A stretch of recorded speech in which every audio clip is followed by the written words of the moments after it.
Greetings. So, funny thing that I've noticed, first thing that I'm noticing about this game, Torment, Tides of Numenera, is that whenever I go off the screen and click on something that's on a different screen, the sound goes out. Because it's only going to, it demands attention upon itself. So, rather than keep folks waiting, I'm going to go ahead and start. I'm going to go ahead and post out the little social media thingies that I need to post when this happens, whenever I start these things. But there will be no music in between, so I'm just going to ramble for a moment while I do this. Let's see if I can manage to do that at the same time as this. I am giddy with anticipation to see if that is possible. This game is one that I was going to try doing for some time. I got a little bit of a ways into it not long after I got it, and then afterward didn't have time, had other things come up, so we'll have to see. Let me go ahead and write this out here. Yeah, see, I can't do it. I've got to actually... I don't have the attention bits in my brain. So let's see. Starting up Torment. A playthrough. My playthrough of Torment. Tides of Numenera. And we'll go ahead and write that. And then we go over here and we click copy to get that over. I know this is terribly exciting, but the gong must be rung, so that the gong must be struck so that people shall come and stare at whatever this is, hopefully. And we shall see where things go. And then there's let's see here. Okay, so that's so let me go ahead and go down here. Should I put that in? No, let's not worry those people. Let's not worry those people. Let's just worry these people. All right. So I'm going to share that post, and then I shall tweet out that this is happening now. And now I will return us to our regularly scheduled thing. Here we are, back at our regularly scheduled thing. Oh, almost. Now there we are. Good. I need to figure out a way to trick my computer into thinking that this screen is still highlighted. Wait a minute. I have an app for this. Let's try something. Let's try an experiment real quick while all this is going on. Because why not? Nope, that didn't do anything. That did absolutely nothing. And still has no. Alright. Oh well. 'Twas a thought. 'Twas a thought. Actually, there's one other... under the options here. Under graphics. I can go in here. Now I wonder if I do my little trick with it here... that keeps it on top. Nope, that's still not doing anything. Okay, so it's not really sensitive to that, so I'm going to go ahead and get this back to where it is. It's a fascinating game, full of fascinating and pretty controls, and I guess we'll figure out exactly how this whole thing works as we go on. Alright. Well, let's do this thing. Right after, once again, I move this out here, and there we go. Okay. Occasionally the sound's going to cut out while if I have to go and click on another screen. That's just pretty much how this thing is going to go for right now. Hopefully we'll be able to see whatever else it is that is going on, and that will. Oh, I see that. Yeah, so the always on top thing actually worked with it, but yeah, now it's no longer that. Okay, excellent. Okay, the thing there's a there was another screen I was just looking at, and now I can no longer see it because of how this whole thing was working. So let me fix that real quick. Yay, technology! Okay, you come down here. You move over here. Yes. There we go. Okay. There we go. Alright. Back to full screen mode, and we're off to the races. Alright. Torment, Tides of Numenera. Let's begin, shall we? I have... if an enemy is armored, change up the damage type of your attacks with abilities or ciphers to overcome it. Will you be female, male?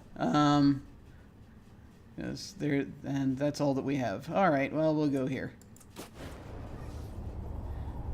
Your mind wakes in darkness. Ah, there's the narrator. Aching cold sets into an unfamiliar body. Hopefully you can hear the narrator. Howling surrounds you, louder with each passing second. Insistent and invisible hands slap and tear at the membrane that protects you. Ah, yes, excellent. Starting out with a plummet. Incidentally, if you're having any trouble hearing this, please let me know, and I will tinker with the audio levels that we have here. Your first emotion is an involuntary and formless panic. Yes. You feel you've forgotten something important. It's like always. It meant the world to you, but the details slip away as you grasp at them. Yep. That's pretty much how my daily life works. So yes, you get nailing the ADHD part there. That's quite good. Force your eyes open. Okay, now we have to choose a thing. So I can look and see what I am, or I can look around. Let's see what I have here. The body is... Wait, you are. Yes. Wearing a form-fitting suit of some dark material. You recall that you were wearing something much more elaborate a short time ago.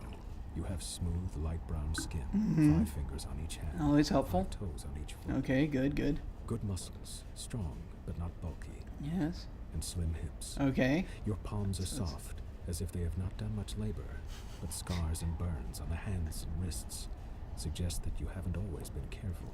Nope. Why can't you remember this? I don't know. Maybe it's because we only just started playing. It's hard to say. Yeah, that's fine. Without warning, It's fine. the cocoon that surrounds you shreds and tears away. Ah! You are falling.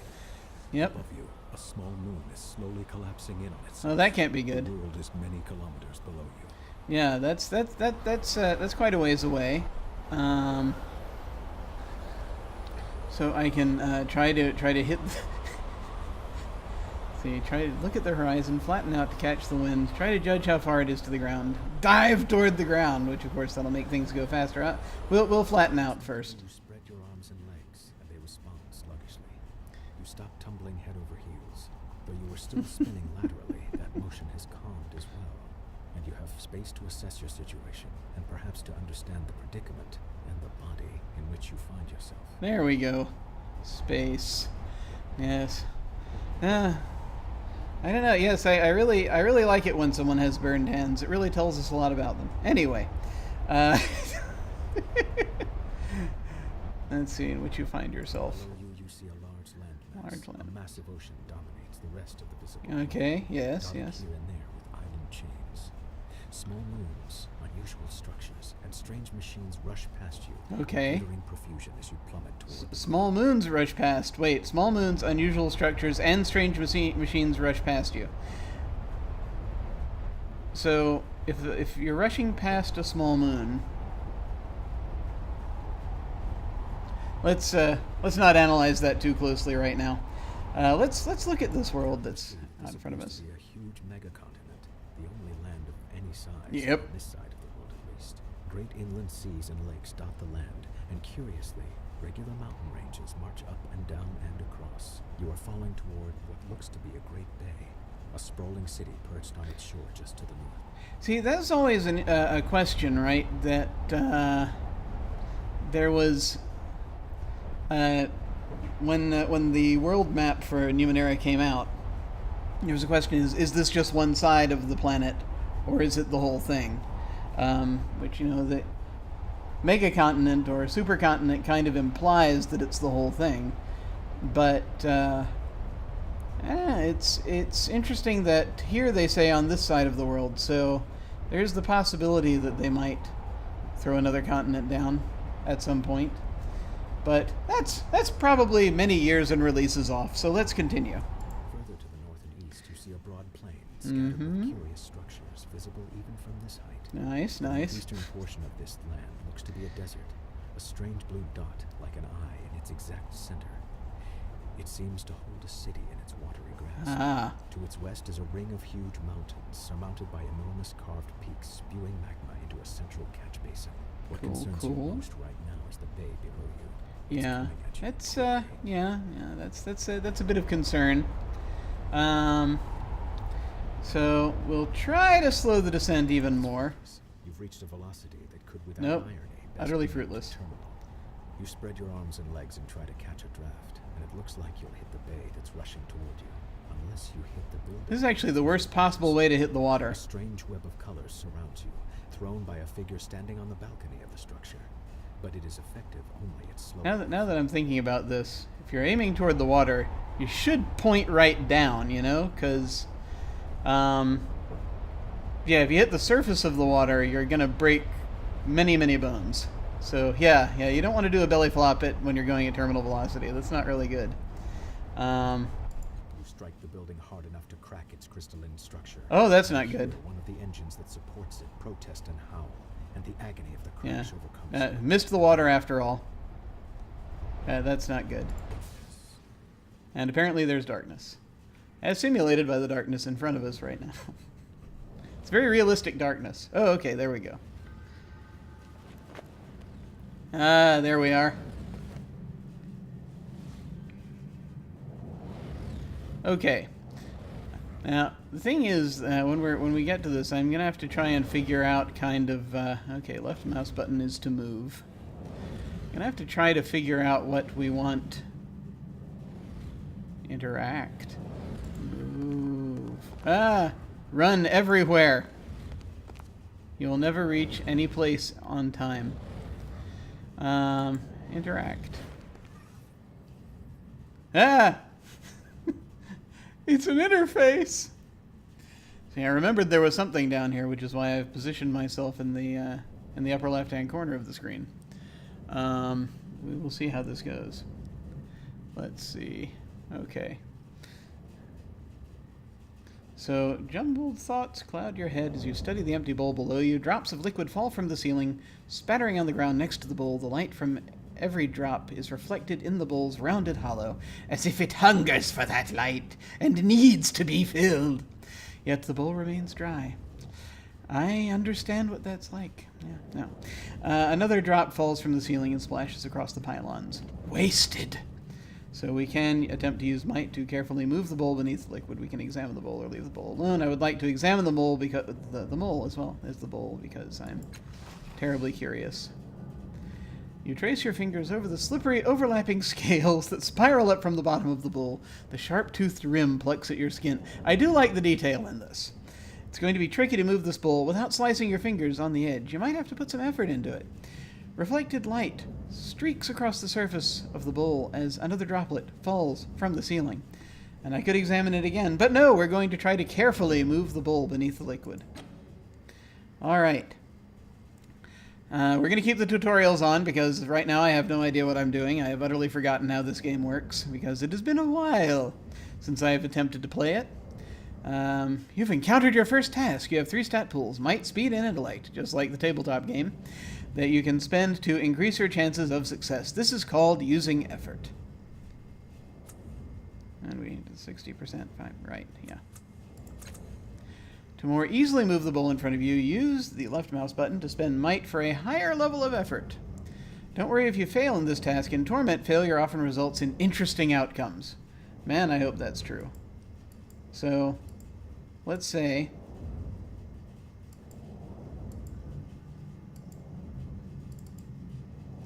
Okay, use the left mouse button.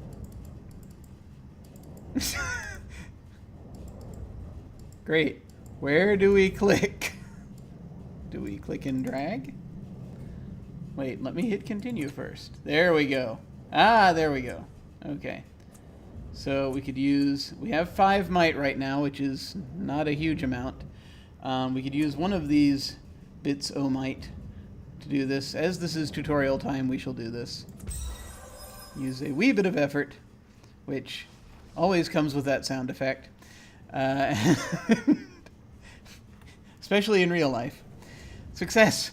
You carefully take hold of the bowl, avoiding the teeth on the serrated rim. With a deep breath, you move it over the glowing pool of fallen light. Continue.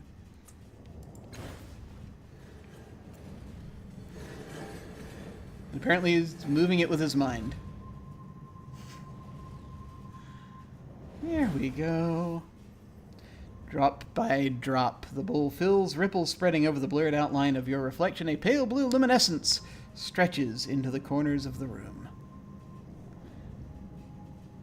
Yeah. Clear radiance spills across the segmented floor, washing away the nearest shadows and pouring into your mind, melting the ragged edges of your fragmented thoughts. You are not whole, not yet, but you have begun to heal from the damage done in your long fall. A voice calls out from somewhere high above, beyond the reaches of the spreading light. Anyway, a voice I'm always hearing. It's my neighbors. Okay. Ah! Oh, you're still out down there. We're up here. Build a path to us and be careful. Okay. I don't know if I should read out everything out loud or not. That the narrator doesn't do. Character abilities. Items. I have nothing. This is like last cast off. My character is the last cast off. Oh, I'm going to need to come up with a name. Thankfully, I have a deck of... I have the Cypher System NPC deck here with me today, so I can actually... do that eventually when we get to that. However, well, I'm not at the deciding part yet. I'm going to have to decide what kind of character I want this to be. Okay. Interact. What are we? Overturn the bowl. No, I'm going to leave the bowl alone. We need that. We need it. I'm not being the chaos person yet. Not right now. Actually, I do want to see what all these things are.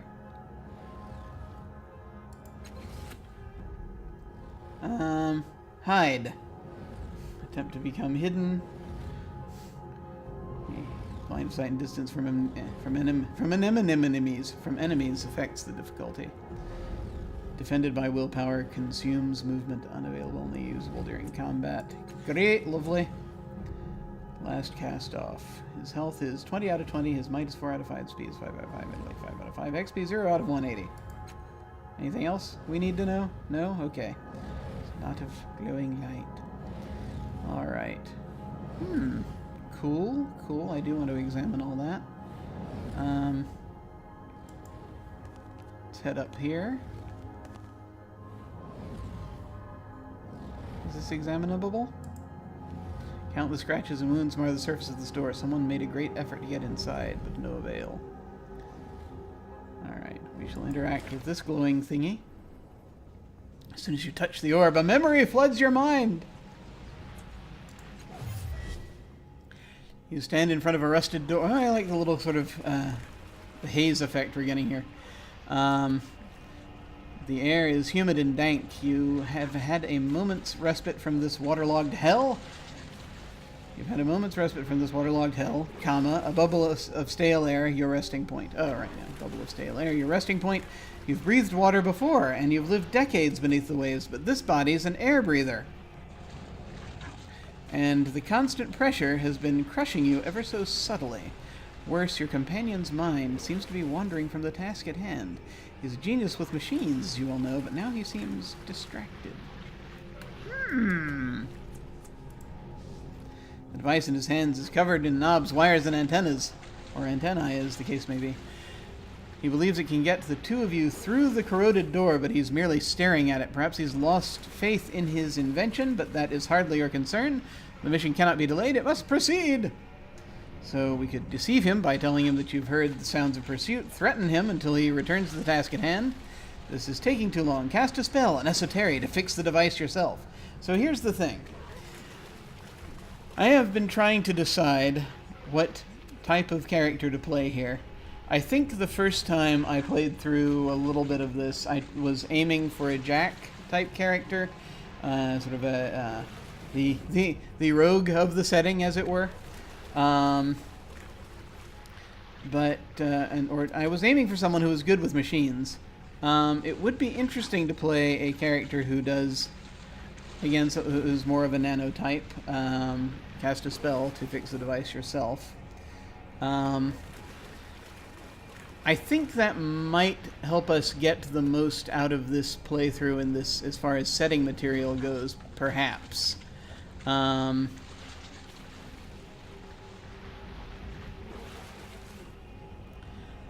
And again, this is like, number 1 would be deception, so that would lean you more toward being a jack. Number 2 would threaten him, which would lean you more toward being a glaive, which is the fighter type. And cast a spell, obviously, it's lean you more toward being a nano. I think we're going to lean nano word for this one and see how it goes. You mumble a few words, drawing power from the air around you until a solution appears in your mind. You snatch the device from his hands, rewire it, and shove it back at him. "Oh," he says, examining your work. "Sorry, I was trying to improve the thing." He waves the device at the door, and the stale air of your bubble freshens as the door swings open. A dark hallway lies beyond, a passage that links the water-bordered... Oh, God. Yes, let's... Torment in more ways than one. A passage that links the water-bordered cells and the aquatic viewing areas. What you seek lies there. I cannot speak. Alright. Moments later, you're underwater again, your hands closing around a strange yet familiar artifact. You need it to complete something. It hovers above a pedestal, rotating in the dark water. An electric current runs through your fingers as your hand crosses the vertical plane of the pedestal, and an iridescent field coalesces so fast that the wave of pressure dazes you for a moment. The rising pulse of a sonar alarm ripples through the water. That's what that sound is. The guards won't be far behind. Run! Run, you can come back for it. They won't be able to protect it forever. 2, disable the sonar pulse. 3, use the device to stop one of the ciphers in your belt. So probably previously I would have gone for one of the ciphers in your belt. If we're aiming... Which would put us sort of nanoward again, that would put us toward the technical fixie type thing. Run, you can come back for it. Disable the sonar pulse. Which I think that would give us... No, that aim more toward raw power. You see, I'm trying to figure out what these things mean in the context of this whole thing, instead of just going with the flow. I should just be going with the flow, probably. Let's disable the sonar pulse. You focus on the cloudy base of the pedestal. Your fingers instinctively find the control panel for the jeweled force field, almost as if you had built it in the first place. You remove it, casting it to the side, and you reach inside to deactivate the crystals that power both the pulse and the pedestal. As you remove them, a scaly hand falls on your shoulder. Your head whips around and you see only the inky blackness of a piscine eye. A fish-like eye, I think. Hey, every now and then you gotta have tea with the deep ones. It's just part of the deal. The memory begins to fade, as if you were being drawn backward through a tunnel, and you hear more pylons rising from the pit. Something is wrong. The events within the orb have settled into that gap in your mind, but the edges of it are rough, as though the memory itself is not truly yours. There's something else. A gust of sour air pulling at you, like a predator inhaling the scent of its prey at the far end of a dark, whispering field. Nice imagery.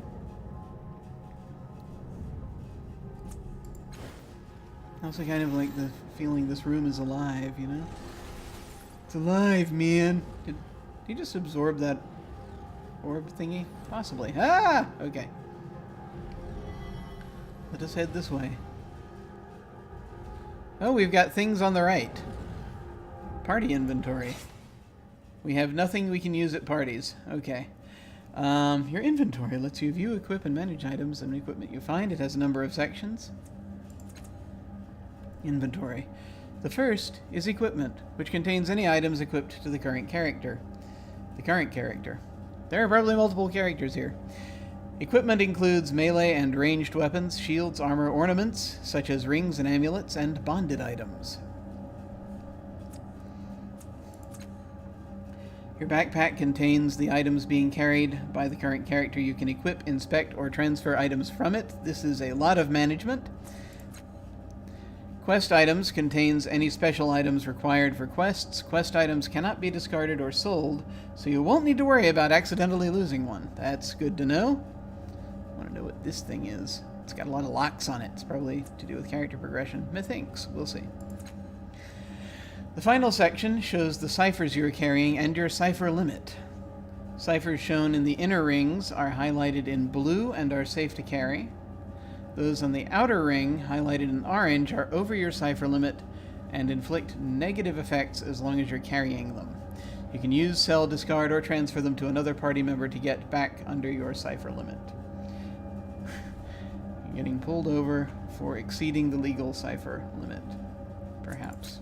Okay. So, that's equipment. We don't actually have anything right now, but we can turn ourselves around should we need to. It's got like half his, can we zoom in? So let's see what that symbol is on the side of the head. Half the hair, not there. Interesting. Okay. Now quest items. So many things. Legacy, Idealist. Dominant Tide, none. Oh yeah, that's right. They use a tide system in here that I can't quite remember what it is, but it's, I will figure it out. They'll tell us. In some people, no one tide dominates over any other. These people might be capricious, or they might live their lives in balance. In balance, valuing both investigation and action, power and kindness, society's good and the good of the individual. Those who continue this path are not beholden to any one ideal. They are flexible, open to a variety of solutions for each English. They are flexible, open to a variety of solutions for each situation. Most find this is not an easy path to follow for very long. Yeah, I can say that again. Okay, no bonded items, no backpack items, nothing! Nothing! No coins, no shins. Displays all quest items currently possessed by the party. Shins are shiny coin-like objects treated as currency in the Ninth World. I'm wondering, I'm trying to remember if it's like in the game, in the game as opposed to the game. In the tabletop game, I don't think shins are even that formally defined. I think they're just anything you trade, bits and bobs and what have you. Alright. Tier 1. Spend XP to purchase advancement steps for this character. Blah, blah, blah. Every fourth advancement step purchase increases the character's tier, unlocking you. Just like in the game. Stat pool explanation. And using items or sleeping can refill the stat pool. This tells us about might. That tells us about speed, which increases evasion apparently. Might increases health speed. Intellect represents the character's mental prowess, willpower, and personality. Every 2 points in intellect increases willpower by 5%. Okay. Unarmed attack. Fist! Basic attack versus target's evasion defense. Okay. Stat. Numbers. Okay.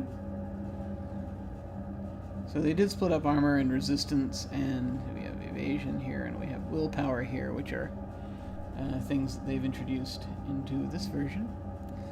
Fettles. Temporary conditions that affect character, stats, and actions. No active fettles. Weird. Okay. Alright. Cipher limit. Yeah, we already, I think, pretty much discussed the cipher limit. Cipher sickness fettles you can get, apparently. Slots in the outer ring. Reduce the effect of cipher sickness using selling, transferring cipher to another party member. Okay, here we have a character sheet. So many abilities. And so many skills. Urinal. In progress. Nothing completed. Main quests. Secondary quests. We have nothing yet. Codex. Companions, characters, locations, creatures, factions, and cults. We know nothing yet. So we're not going to worry about that right now. Okay. That's enough of me wandering around and staring at these things. Oh yes, I see that you, yes, I keep forgetting you can't see this whole thing. So I may need to swap it to show you what I was looking at there. But I'll do that next time when there's actually more stuff there. Let's go. Okay. Enough of this staring at the character sheet. You see, this would be a nice place to be able to get, I guess. This mirror looks strange, as though what you see in it is real, and you're the reflection. Yep. Light around the door's frame dims and flares like a roaring fire in a high wind. I'm gonna tell you what I'm gonna do. I am just gonna go ahead and move myself into the upper right here, just because that seems to have less stuff to worry about. No sign or symbol tells you what might be behind this enormous door. A dull chill radiates from its bronzed segmented surface, and the thick metal wheel seems frozen in place. Alright, and then we have that.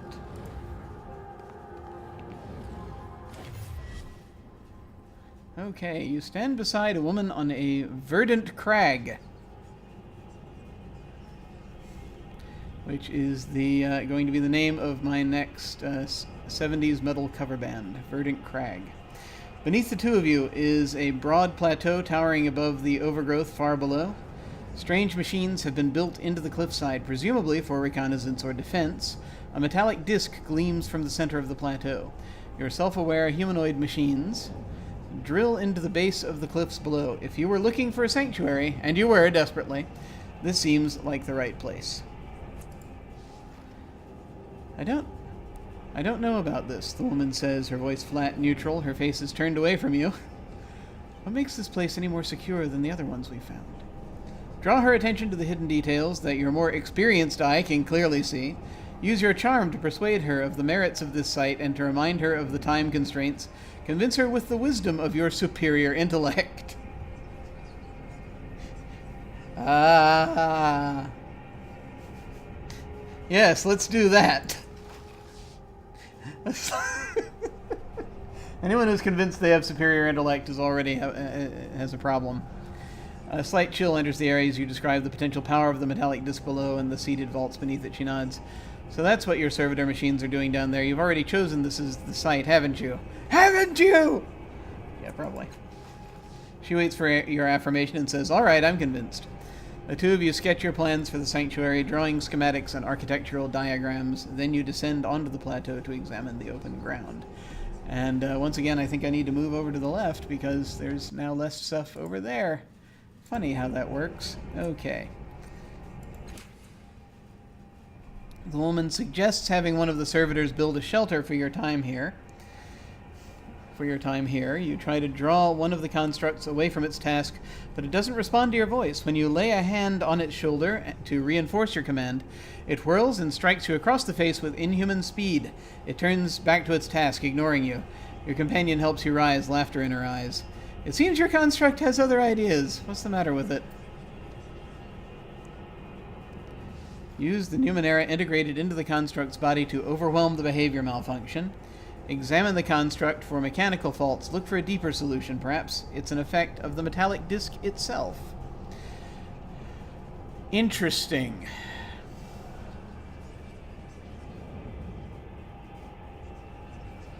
Now you see this is one of those... this is actually very interesting to me because it's like sort of a finer detail. It's like, okay, am I just going... the type of character is just going to go forth and just boldly try to throttle everything with my brain power? Or am I going to just be more...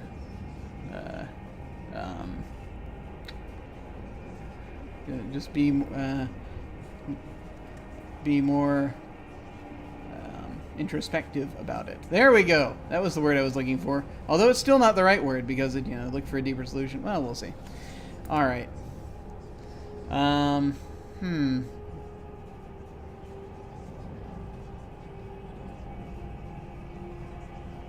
Yeah, I think actually I want to play the character who does the thinkery.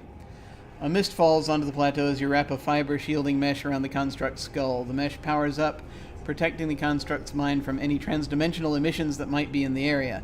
Taking a deep breath, you repeat your command. Acknowledged.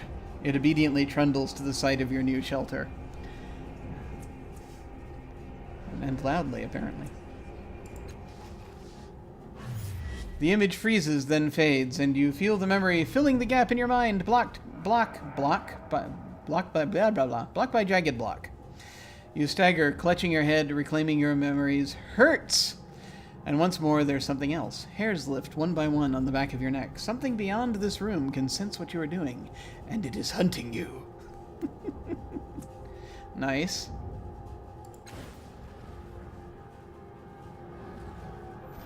Ah!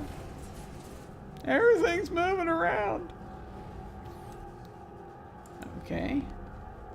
Let's continue on our little trip down Amnesia Lane. A vision of a city springs up around you. Your city in flames and under attack. Her defenders have fought and died all day, and still the attackers keep coming. They fight as if your destruction were demanded of them. They care nothing for mercy, surrender, or plunder. What they want is blood. But you have brought a keen-eyed companion to the top of the tower. She has seen the way to stop the invaders. You need to get her to safety, and you need to rally your defenders. But even as you turn toward the door of the tower, two of the attackers descend from a hovering machine. You don't have time to strike at them before they land. One is brutishly large, his weapon a vibrating axe. The other is slim, sheathed in glassy armor, and holding a hilt with a sizzling invisible blade. Your companion backs away. She's too young to help. Your enemies advance single file, confined by the parapet. I see that I have, before I proceed with that, I see that I just lost the little chat window. There it is. Okay, good. Just want to make sure I still have that on top. There we go. Okay.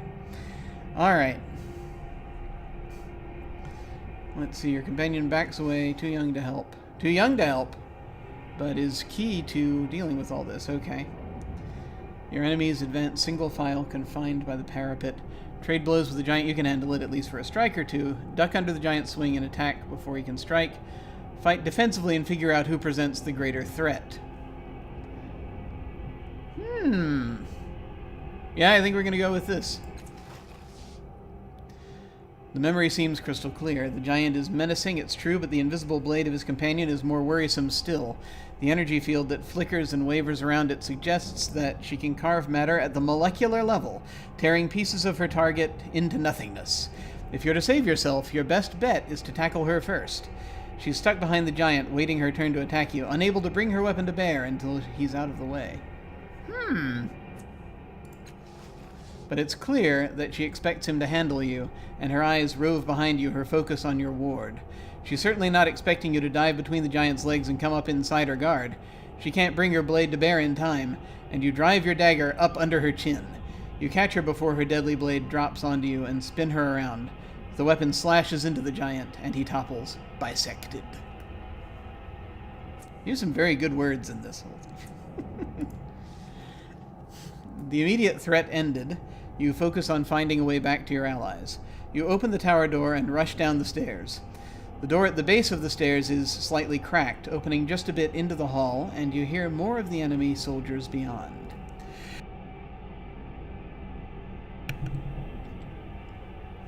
So I can hurl myself against the door and knock them to the ground, crack the door open to sneak past them, charge through them, counting on your defenses to protect you.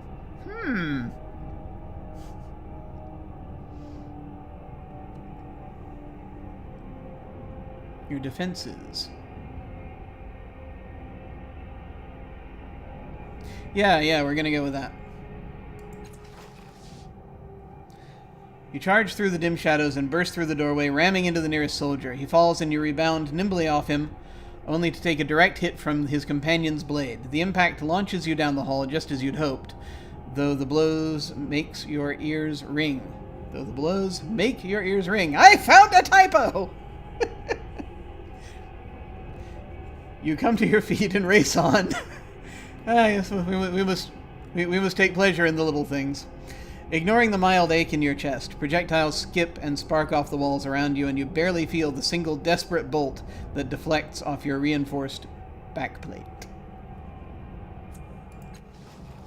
The memory begins to fade, and you find yourself back in your own body. Your temples throb with the racing force of your heartbeat, and the reclaimed memories blaze within you like a bonfire on a mountain peak, visible to every predator for kilometers around. A tremor rocks the floor beneath you as though a massive fist has struck the room itself.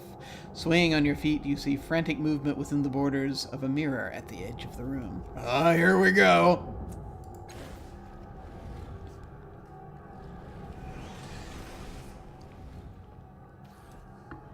All right.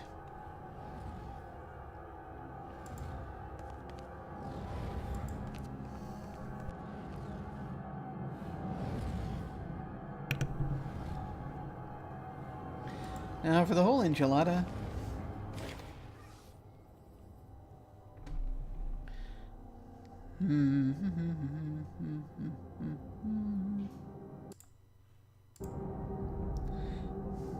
The border of this mirror is lavishly decorated with a dizzying number of interlocked symbols, daggers, masks, paintbrushes, amulets, and more.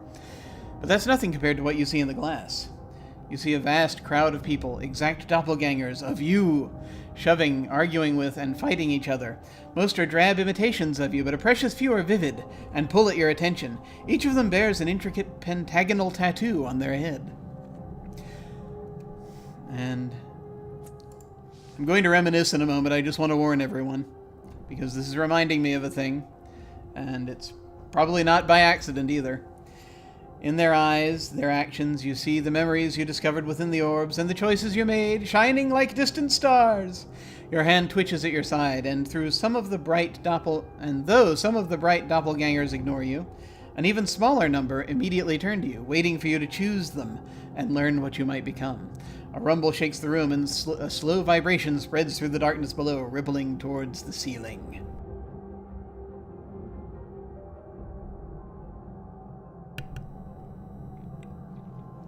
So, and it's, I could point at the doppelganger with clever eyes or with a furrowed brow. So, the, if anyone remembers Ultima 4, years and years and years ago, it had, then you may recognize this style of intro. If you are not familiar with Ultima 4, there is an introductory sequence where you choose your character by going to a fortune teller who gives you cards to choose from, and which card you end up, and it's a process of elimination, and which card you end up with finally is the one that determines which character you're going to play. So this is kind of like that. It's sort of it's a character survey that tries intuitively to figure out what kind of character you're going to be playing. And I'm sure after a number of playthroughs you can kind of figure out, how to lean toward one thing or another. I've been trying to lean toward more of a nano-type character, but we'll see. So we have clever eyes or a furrowed brow. And it's an intelligent doppelganger or a clever doppelganger. It's a subtle difference. I think I decided I was going with the one that's a little more cautious, so we're going with that one. The doppelganger holds itself erect among the pressing crowd. It meets your eyes with a confident gaze, triggering familiar memories in the back of your mind. When you return from your contemplation, the doppelganger is waiting for your decision with a knowing smile. Yes, this is who I am. Yeah, sure, we'll take the furrowed brow. I'll take the furrowed brow for 500. The remaining doppelgangers scatter for the edges of the mirror and vanish. Your chosen identity steps forward. Its appearance changes as it steps out of the rippling glass. Its face exudes intelligence and confidence. Shadows of several devices shimmer all around it, technology of several kinds from a myriad of past ages. You get the feeling you would be comfortable with all of it. The word nano sounds in your mind. There we go. Gained descriptor intelligent. Yep. I wonder if it would have been a Jack if I'd chosen clever. That's very interesting. One must wonder.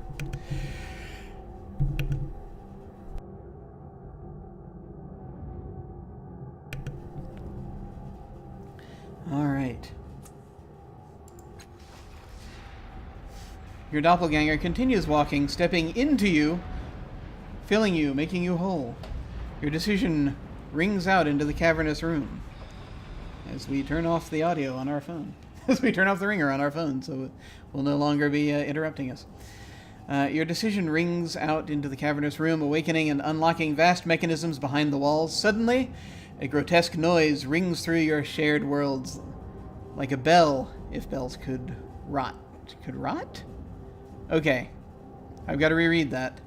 Your decision rings out in the cavernous room, awakening and unlocking vast mechanisms behind the walls. Suddenly, a grotesque noise rings through your shared worlds, as if like a bell, if bells could rot. Interesting. Okay, yeah, I get it.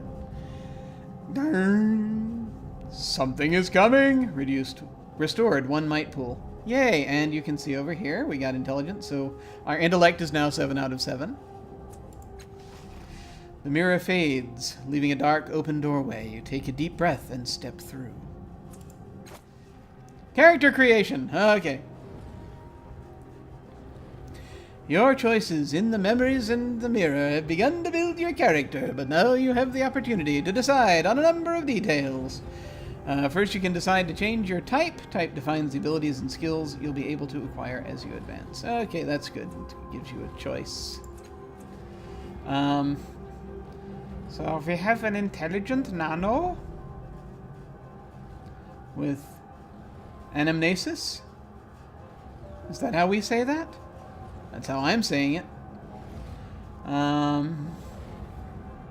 The last cast-off can access the memories of previous consciousnesses. This skill represents your focus and acumen when attempting to recall those experiences. Medium weapons, heavy weapons. It's an inability. Medium weapons is also an inability, because we are not any good at it. So, different clothing. Nanos are sometimes called mages, wizards, sorcerers, or witches by the people of the Ninth World, whatever they're called. Nanos master the mysteries of the past to the degree that they seem to perform miracles using esoteries, spell-like invocations that combine gestures, command words, and psychic disciplines. They tap into nanospirits, numinous particles that suffuse the landscape to alter reality or learn things that they couldn't otherwise know. And involves concentration increase, cipher limit increase, yay. Onslaught! A psychic attack, basically. Oh, it says choose a damage type.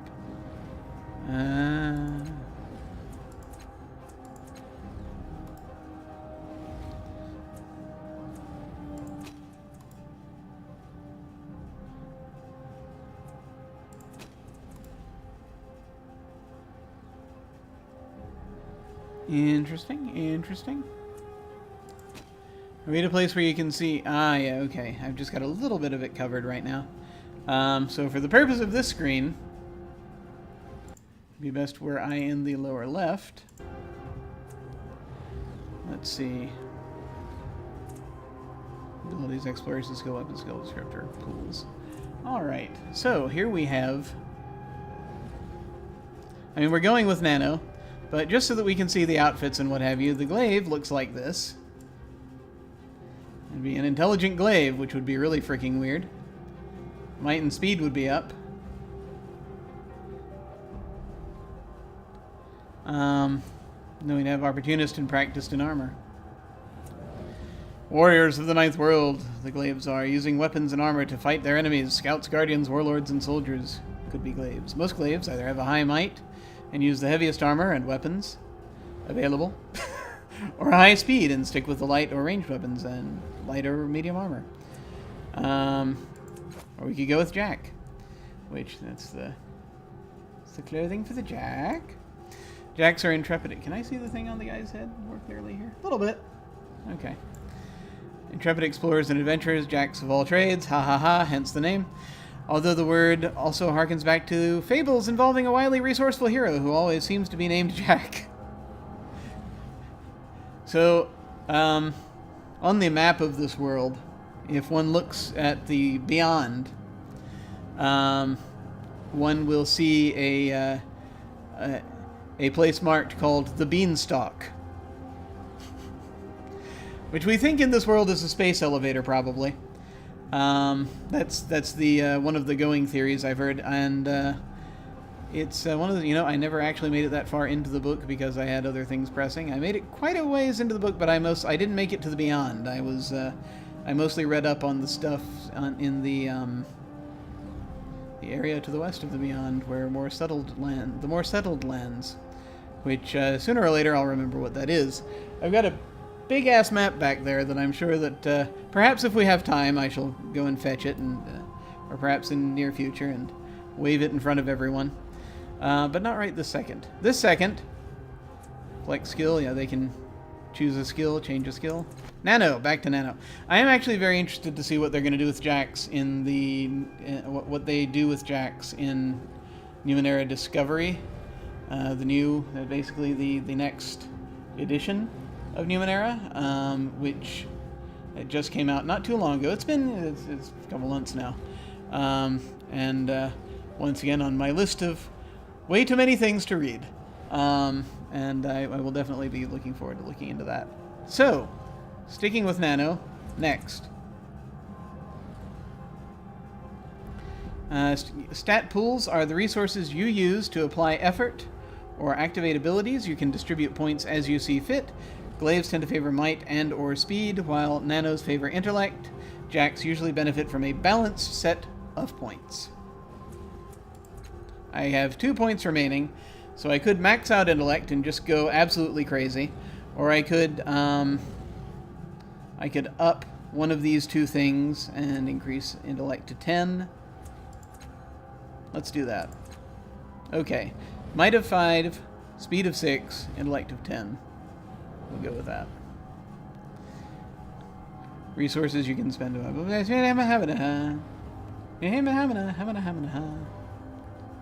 Health.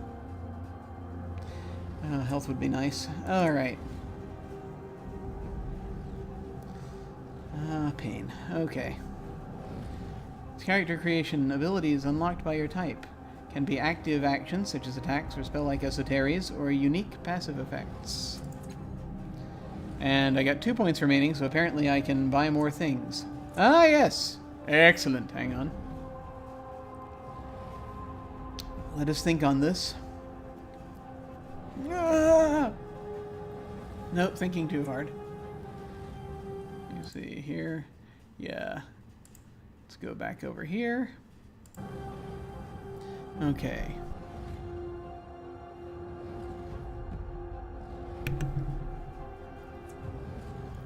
Surface thoughts. That could come in handy. Innervate. Remove all negative fetals. Heals. 6 points of health. That sounds nice. 5 of 5 uses per day. Okay. Quantum step. Teleport 1 ally to a point within range. Ooh. Interesting. Okay. Resourceful. A +1 training level in cipher use skill. Allows you to carry additional ciphers. All the ciphers. That could come in handy. I have a tendency to hoard items, I've noticed. Adaptation. If anyone who's seen me play We Happy Few will know that this is true about me. Adaptation gain. Protected, +2 armor, +1 resistance. Armor bonus, +2... That actually would go with the sort of the... yeah, I mean, that would go with what... Oh. Adaptation would certainly go with the... I can't think right now. Adaptation, we'll take that. It's basically just the same. Surround your allies with a cloud of nanospirits will defend them against you. Yay, active 3 rounds. Okay. Consumes an action. Yeah, okay. I think that'll be helpful. That goes with the defensive thing that I was looking at before. Scanning thoughts would be cool. Because there are going to be conversations later. Resourceful, again, not bad. Quantum step. Would be cool also. However, scan thoughts. Let's go with scanning thoughts. I think that's going to be good. I think that'll be fun. That'll put an extra layer on this whole thing. Story-wise, if nothing else. Creatures speak with appear in conversations. Yes, while speaking with the inhabitants in the ninth world, you sometimes hear their thoughts. This is often helpful, though rarely appreciated. Yes! We will take it. I really wanted resourceful, but maybe we'll be able to buy that later. Maybe we should be able to, if that's still on the menu. Alright, here we go. Most skills increase your chance of success on specific kinds of actions and tasks, but some give other passive bonuses. Each skill starts at the novice level and can be increased to trained and specialized, granting greater bonuses at each level. That's a little bit different from the tabletop. I know I keep comparing it to the tabletop game. I mean, I do a podcast called The Cyphercast. We know this about me, okay? Descriptors often leave some skills at the inability level, meaning they inflict penalties. When upgraded, these return to the novice level.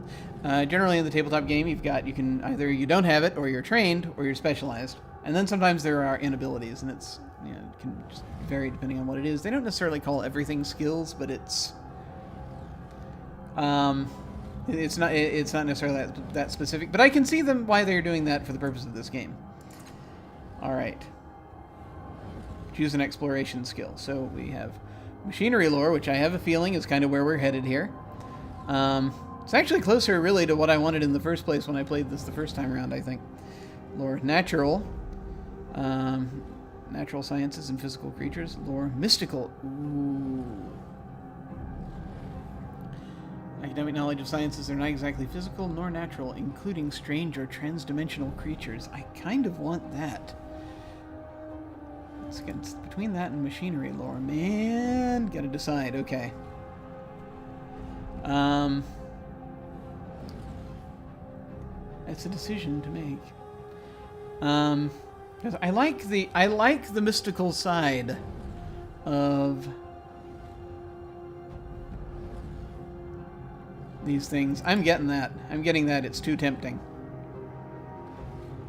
It's either that or you get that.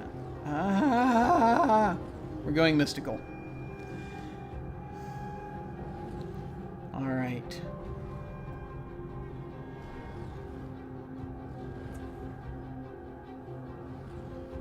Wonder if that would increase. No, just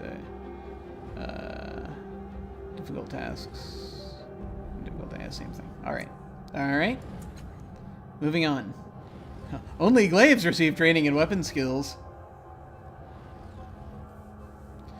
All right. Now we have Onslaught. Hit them with the power of our mind! Although you chose your descriptor from among the many doppelgangers in the mirror, you now have the chance to view the specific bonuses and penalties it grants. You can also examine the effects of other descriptors and choose a new one if you wish. I'm not going to spend too much time on this, because you all have suffered enough. As I sit here staring at this whole thing. But yeah, I chose the intelligent descriptor. The clever descriptor would have been quick-witted and a good judge of others, and fool people would have been still plus 2 the intellect pool, +1 training in deception, and willpower training in mystical, -1 training in mystical and machinery. So that would just undo what I did. So we don't want that. Mechanical would have been machinery and concentration. Take my intellect down, though. Learned would take away from persuasion and deception, give to natural machinery and healing, which is nice. Mystical gives us more mystical and cipher use. Ooh. But less intimidation, which is fine. Observant, more perception and concentration. Strong-willed, more willpower, concentration and intimidation, less machinery. So back to intelligent. I think that's gonna serve us probably best. Yeah, because then you can remember stuff from the past, and I think that's going to be good for the lore here. Because the difference here... I mean, I like the idea of having all the mystical lore ever. Running with an intellect of just 8.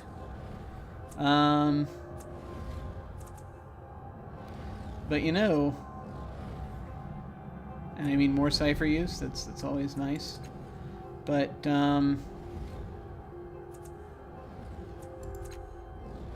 it's actually a good question the more that I think about this, because just looking at the fact that I mean, they don't. He doesn't. The only thing is, he doesn't have that ability to remember back.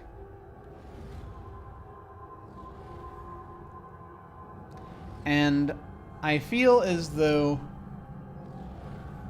the idea of remembering back to previous experiences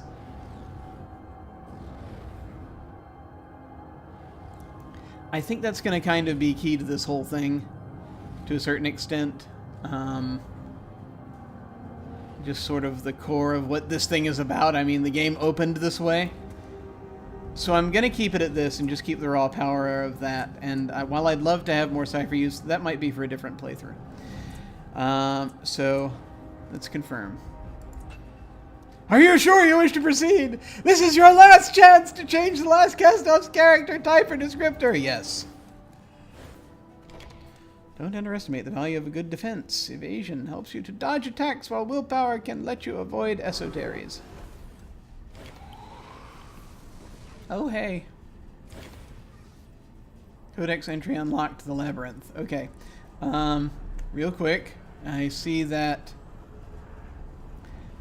And I'm trying to see which part of the screen is the least used right now, so that I can put myself there. And I think that's going to be lower right for now. And we'll see how that goes. I'm going to have to hop all around the screen right now. Let's see what happens. The Spectre. Everything about this spectral figure seems dreamlike. He is a hazy silhouette who seems to be made of blue glass smoke. He wears stylish, well-cut clothes. His handsome, bearded face seems hauntingly familiar, though you've never seen him before. Breathes a sigh of relief when he sees you. I love these things. This is great. Look at the detail! My God! Alright. We weren't sure that would work. We pooled our strength and channeled it through me to reach you, to wake you up. He glances at the other figures here and frowns unhappily. It took more out of them than we thought. The other reflections, they're more like shadows now. Look, I'll bet you've got a lot of questions. This whole place is basically your mind. Your body's still out there in the real world, healing from that fall. You need to get out there and finish the process. He shrugs. He shrugs? He shrugs. It shouldn't be too hard. Alright, what do we want to ask? What do we want to ask? Felt like something was hunting me. That's kind of important. I had to finish the process. What do you mean by that? Who are those other people? If this places my mind, why don't I remember any of this? Who are you? How do you know all this? Yeah. Let's be pragmatic. Let's be pragmatic here. Hunting thing first. He closes his eyes. That's a memory I don't want to recall. Large, black, furious. It's our death. It's the sorrow. He closes his eyes. I hope it's lost interest in you. If it finds us, we're done. If it finds us, we're done for. I can't speak today.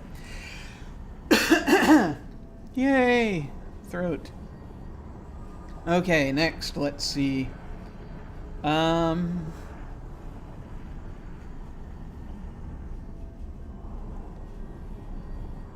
Yeah. He pauses and looks down at himself, considering a long time before answering. I'm you. A part of your mind, a splinter. I was waiting here for you. We called you with the memories of the others who are here. I don't know what happened next. Oh, great. Everyone here is just as messed up as I am. Okay.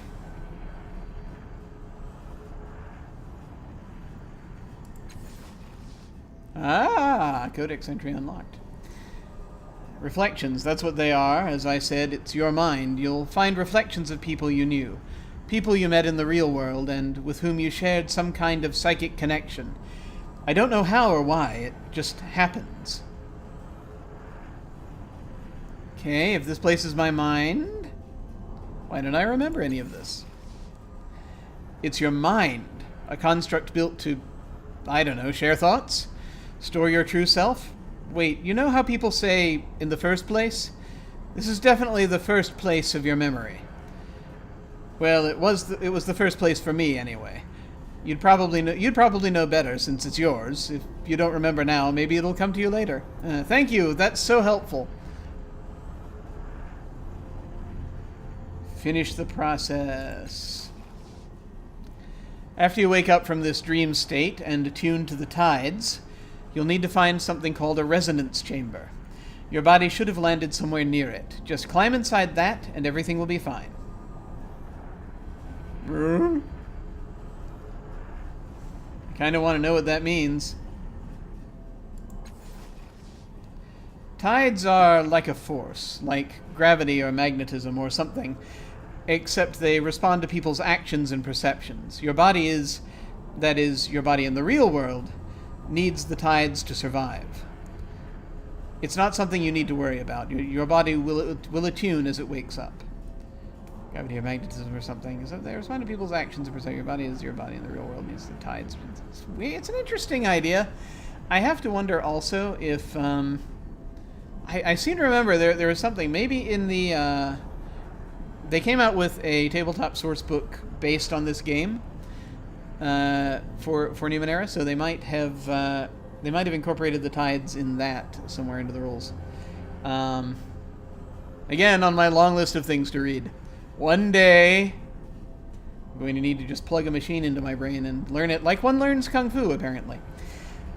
Resonance chamber, how do you know all this? I really want to ask that, but let's ask what a resonance chamber is, since that's relevant. I remember pieces about it, but not the whole. It's a crystal sarcophagus. I remember it having 5 mechanical arms around it and a metal ring set in the floor. I think we were aiming for it when we fell. When you open your eyes in the real world, it should be nearby. Yeah, great. Okay. Yeah, okay, how do you know all this?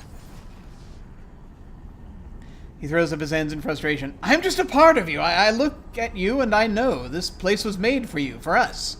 And I remember pieces of knowledge that come to me when you ask your questions, but that's all. Shut up! I'm a piece of your psyche. That's all you need to know. Can you tell me who you are again? No. Apparently we don't remember that well. How do I get back to the real world? There's a portal down there. It'll take you back to your body. Just step through it, and the whole tides thing should take care of itself. He crosses his arms. When you wake up, find the Renaissance chamber. Find the resonance chamber and activate it. Then we can... What in the hell is that? No! No! Who are these people? Getting grabbed by tentacles. That's not good. That is not good. Gods, it's the sorrow. That's really not good. You know you're having a bad day when this is happening to you and to your buddies. That's never good. The sorrow is anchored to those reflections. It's devouring their power. That's really not good. It's not good to have your memories devoured by sorrow.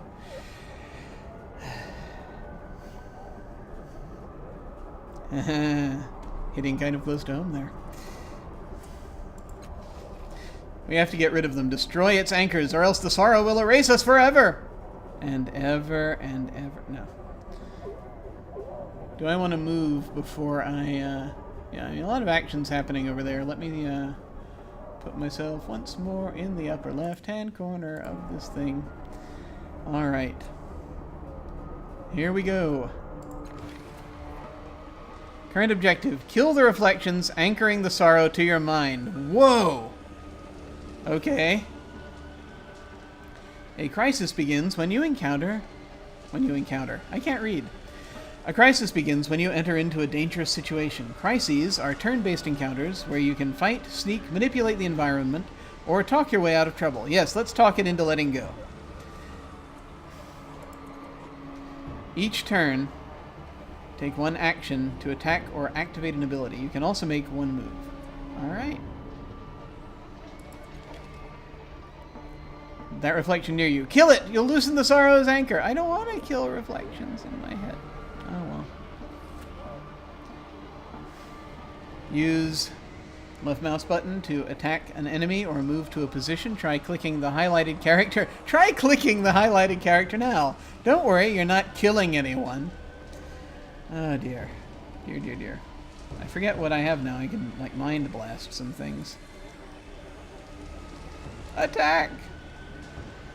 Effort can be applied to attacks to increase your chance to hit. As with other tasks, each level of effort increases your chances by 20% at the cost of 1 point from a stat pool.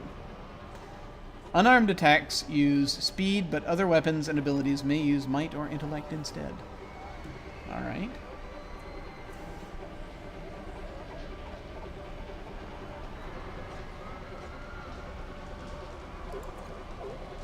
We'll go ahead and use a wee bit of effort. Yes! Die, pieces of my mind! It's the Sorrow's turn. It's escaping. It's going to hide inside your mind. That's not good. Now run. Get to the next one. Okay, you can sacrifice your action for the turn to double move instead of attacking. The movement preview line turns purple when over a position that requires a double move. I don't like that I'm killing reflections in my brain. Okay. Let's see. Movement preview line turns purple when over a position that requires a double move.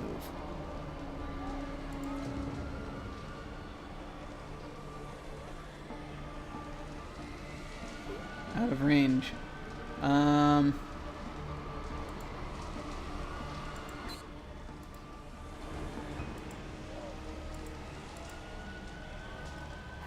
I did not do very well with that. I had no idea what I'm doing.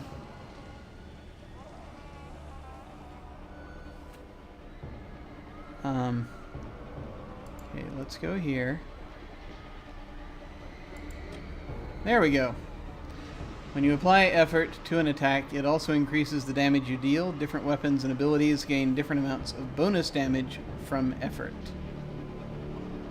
Okay.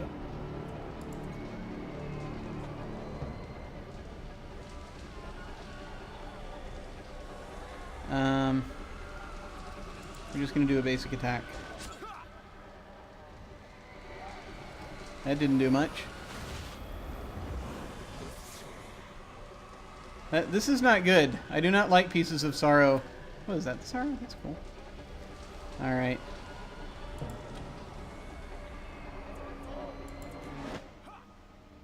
Ah! Wait until the next turn to deal with another reflection. You can move somewhere to spend your remaining move. But if you want to end your turn early, you can click the end turn button in the lower left. I'm going to move to the other side so that I'm going to be closer.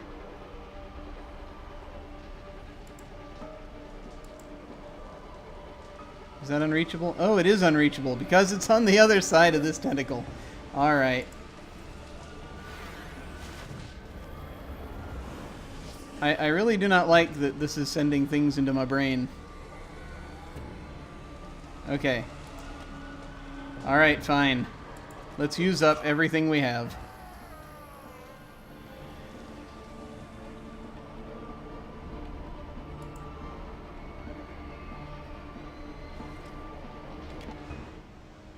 Oh, sorrow infection. That's not good. What's it doing now? It's infecting it somehow. That's really not good. Fettles are temporary conditions or status effects. We're taking tutorial damage! Temporary conditions or status effects that can improve or reduce a character's stats. The sorrow has just placed a fettle on the remaining reflection. You can't remove this fettle, but you may find a way to overcome it.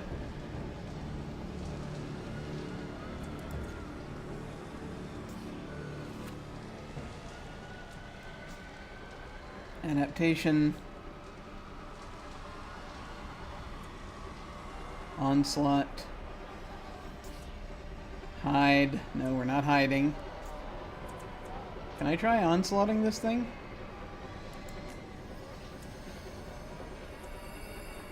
Mental damage, I think, because that's where we are.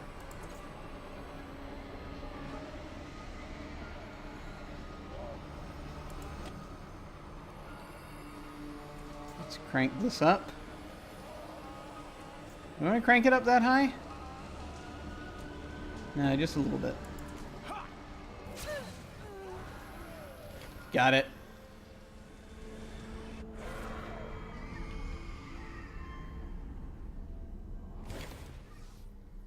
Ah, we got a codex entry unlocked. So let's transition to back over there where you can no longer see the thing. Ah! Sorrow. Okay. You pried it loose. That thing is a cancer, an infection. It's unstoppable, but you stopped it. Stop the unstoppable thing. All right. He holds his head in his hands. I can't believe it found us in here. He looks at you, terror in his eyes. That thing, the sorrow. It's been hunting you. It's what killed you in the first place. It'll keep hunting you until you activate the resonance chamber. I didn't remember it until I saw it, but that's why the chamber is so important. You have to get back and activate the chamber before it's too late. Okay. The portal to your body is that shimmering dome there. Go now! Run! Spectre. I would talk to him, but shall we talk to him?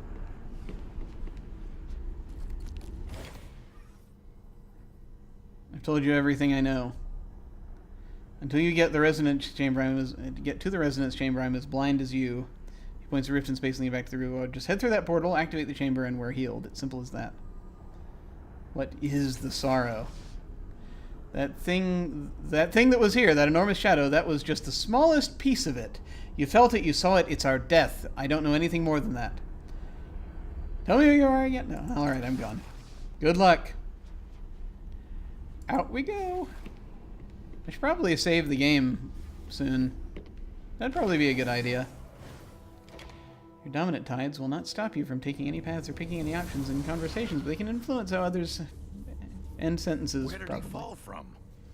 His body smashed to talk. Ah. It's a wonder he's still breathing. Yep. All I saw was a corona, not his origin point. Look, he's healing already. Spontaneous regeneration. Wait, I know that face. Okay. What up? What was that? What did you do, Castilege?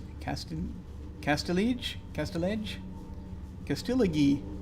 The Beyond. Okay. Ah, the Beyond. We like that. His tone has become accusatory, suspicious. You open your eyes. The first thing you notice is this man's kaleidoscope of tattoos writhing across his forearms. He wears a long dark coat belted at the waist, supplies filling the pockets. His boots are worn and stained with years of travel.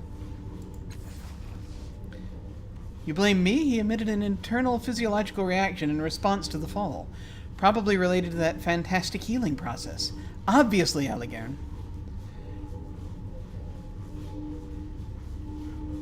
Alligern. That might be... Chris Conroy does a voice in here. That might be who that is. Chris Conroy does a podcast called Technical Difficulties. Spelled with K's instead of CH's. Go and check that out, should you ever desire to. It's very funny. Her voice rolls and hisses, and you have to rub your eyes to be sure that you're not seeing double. Faint echoes of her actions trail from her, each nearly mimicking her, though some act and react to stimuli that you can't perceive. Her vivid hair and outrageous clothing remain constant through these shadows.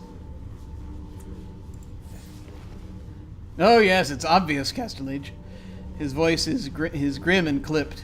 Then he sees you looking at him. You're no ordinary mortal, we know that much. Start talking. His face is hard and set. Scan thoughts. He's the changing god! Castilege is deliberately blinding herself, but why?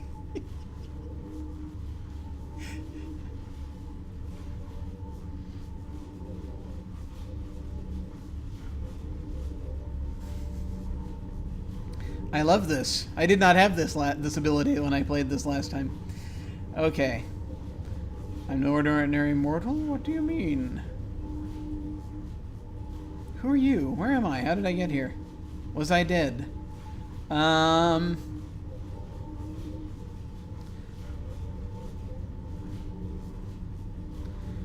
These things are competing with each other. Let's do that. Ah, curiosity. Legacy shifted. I wonder what that means. If you don't remember who I am, you're more self-centered than I ever imagined. Silvertide raised a tiny amount. Interesting. Aligarn's being more paranoid than usual. How must I put up with him? You know he's not the changing god, Aligarn. This is fascinating. It's his face! I've never seen any other people rebuild themselves like that. Only the changing god could have healed so quickly. It's could probably, just the nanites. We don't know. He sighs and rubs his face, trying to regain his composure.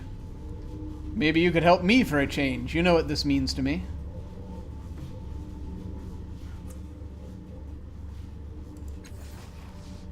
You're familiar with the word changing? You're familiar with the word changing, Aligarn? It implies inconstancy. Thus, the changing god may well have changed. Several versions of her shrug, and she addresses you. You'll have to forgive him. He believes you're someone he once knew, even though it's painfully obvious to anyone that you're newly born. Her most solid self curtsies, while others bow or spin. I and my sisters am Castanage. This is Aligarn. We are explorers, knowledge seekers. That's how we came to be in this room. If I'm not mistaken, you are what we call a cast-off.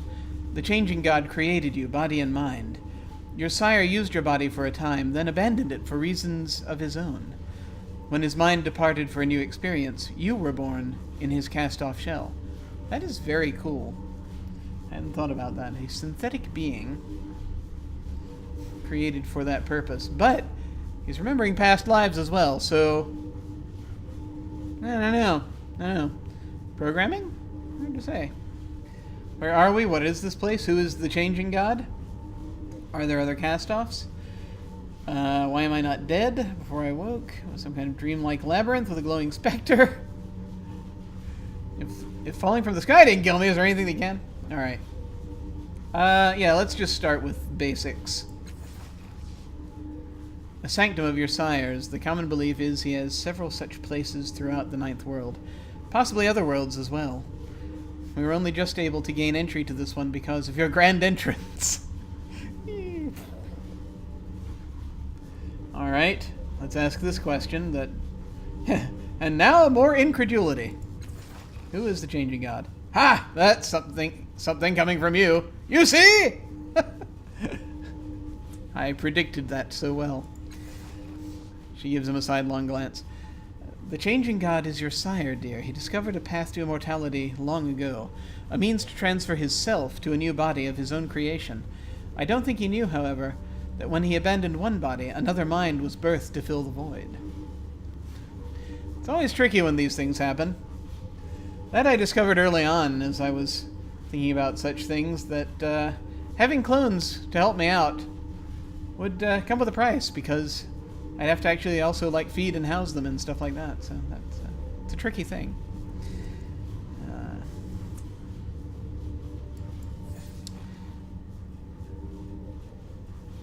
Oh, he knew all right. He eyes you up and down coldly.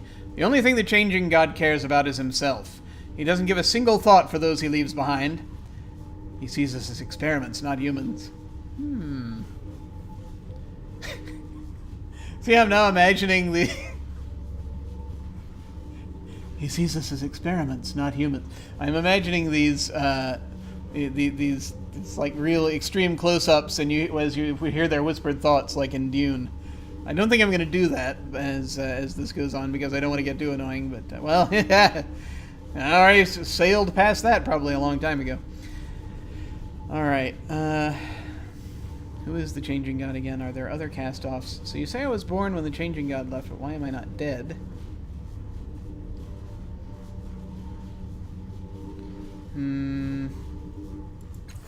Yeah. Dozens, hundreds. Who can say? Your sire has been doing this for several centuries.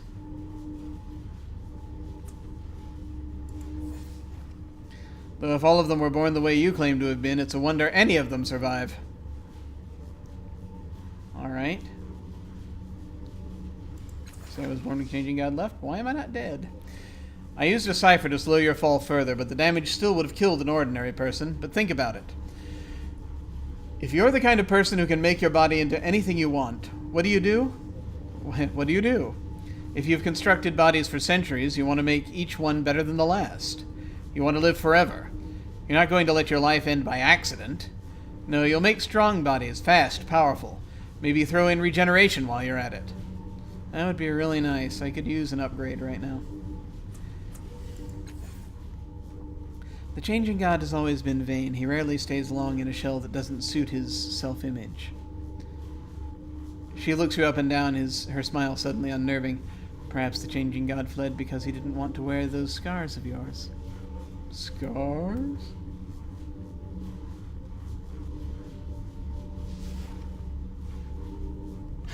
How can you be so sure this body is a cast-off?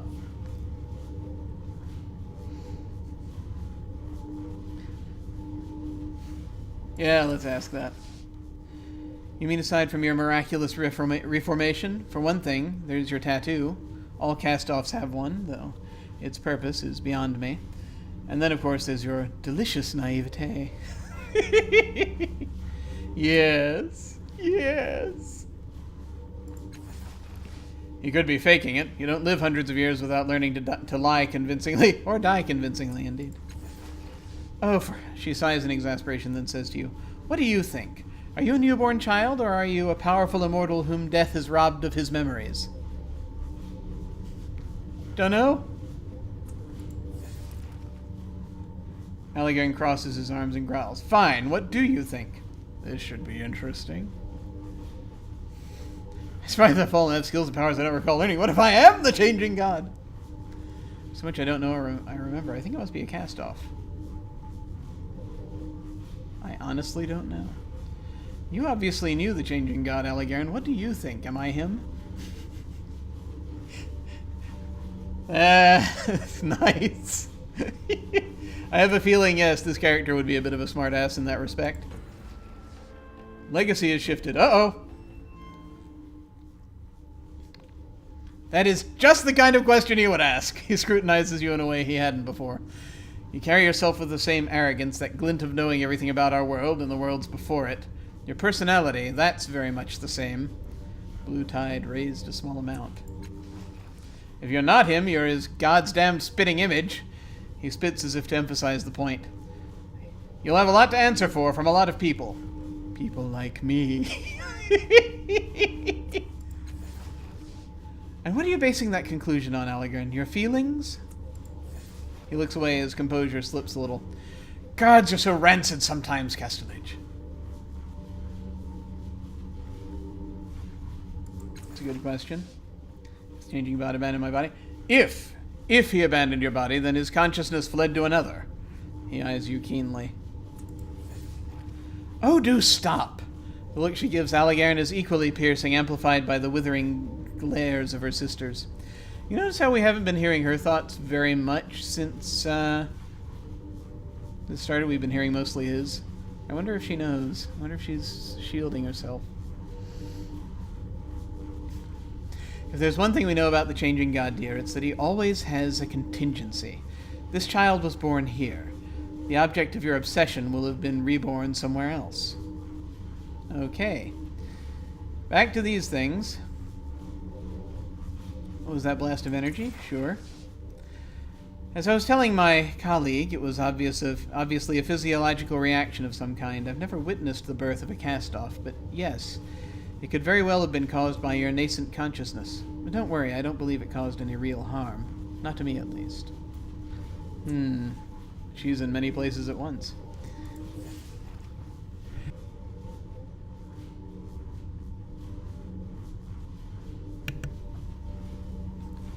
Really? You've been more abrasive than ever since we came in here. He shoots her a sidelong look. She just can't empathize with other people unless she's experimenting on them. Are you sure that surge didn't hurt you?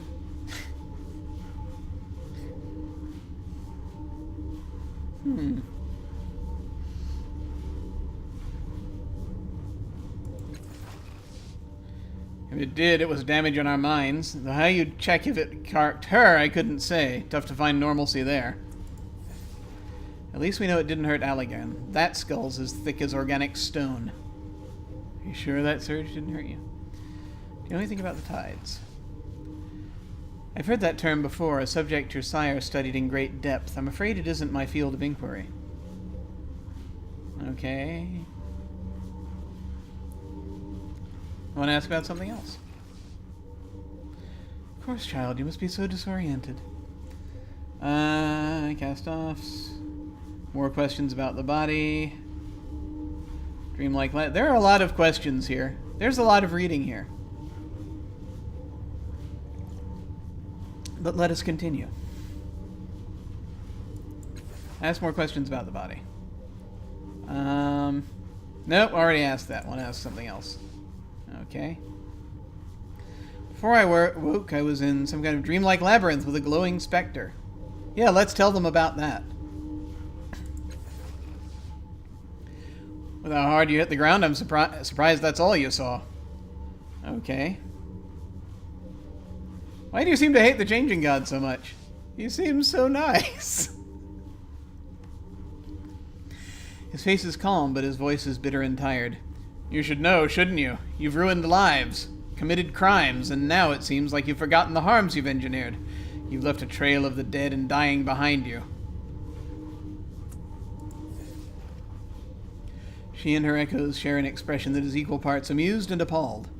He's not the Changing God, Aligaran. Okay. I think that's everything. If falling from the sky didn't kill me, is there anything that can?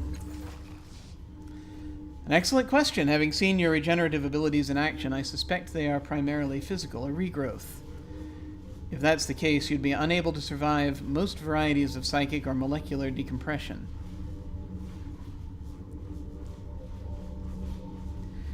Disintegration, conflagration, and so forth. Degenerative diseases could pose a problem, and I know of several entities capable of psychic destruction. Ah! As she speaks, a vision flashes into your mind. It's not yours exactly. Somehow you know this is a memory of the Changing Gods. You're in a dark room, lit by a myriad of blinking lights and holograms from the many machines surrounding you. What about a body that can withstand the sorrow's attacks? Says a voice. It seems to be coming from one of the machines. No, you reply. The thing has no respect for barriers of any kind, physical, temporal, psychic. This is the only way.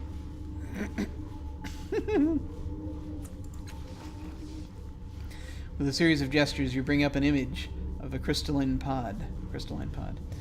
If the resonance chamber works, it will give us the power to stop the Sorrow's hunt once and for all. We just need the right focal point, a catalyst. The memory fades. Casterledge is still talking. You realize that the device you saw in the memory is identical to the one behind you now. It looks just like the Spectre had described it, a transparent sarcophagus inside a crystalline dome, with mechanical arms arrayed around it on a metal ring. Unfortunately, the dome is shattered. The sarcophagus is cracked, and one of the arms is in pieces on the floor. Whatever its function, it clearly needs repair.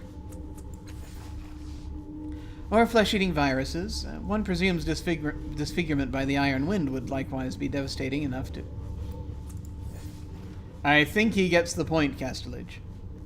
Okay, hang on.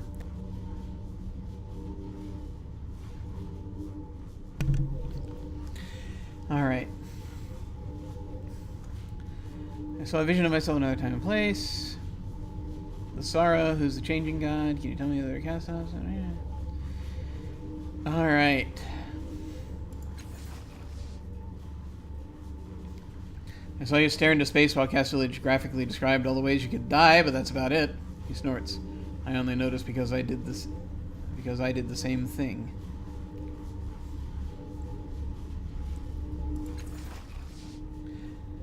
About the sorrow. I've had my share of sorrows, but never the sorrow. What's that, a disease?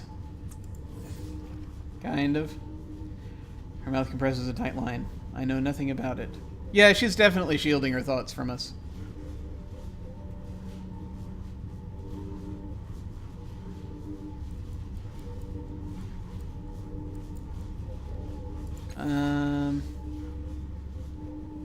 No.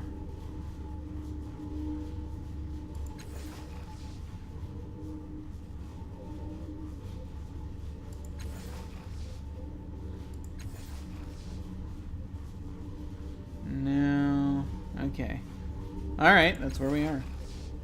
Quest received. Allegern chuckles, then firm and certain, he says, not likely. Might not be impossible. You need people with the appropriate knowledge. I'm sure the cult of the changing god will hold the answer. Her distaste is evident in the expressions of her echoes, although the face of the one in the lead remains carefully impassive. You turn to the insane to help a newborn. Where's your judgment, Allegern? I would take him to the Order of Truth. The Order of Truth? Are you mad? They would sooner take us apart. What's the Order of Truth? What's the cult of the changing god? We gotta make a decision here. Order of Truth. Knowledge seekers, the learned, who try to wrest secrets from the hearts of the prior worlds. They gather in the city to exchange their findings and help humanity to build a brighter future. Our friend Allegern here was once one of them. Frauds, quacksavers, and charlatans. They don't have all the answers, and I'd not trust them with the changing god's secrets. Yeah. You're just angry that they couldn't help you with yours.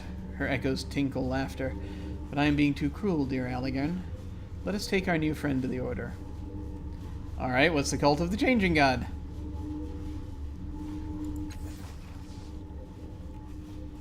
Despite what she says, they're not insane, they're eccentrics.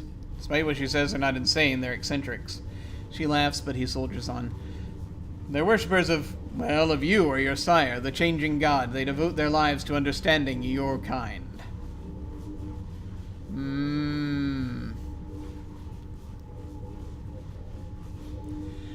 See, it's an interesting choice to be made here. Take me to one, take me to the other.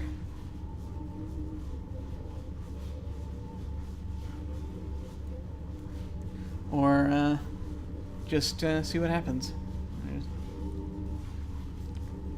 Thank you for your help, but I'll figure this out on my own.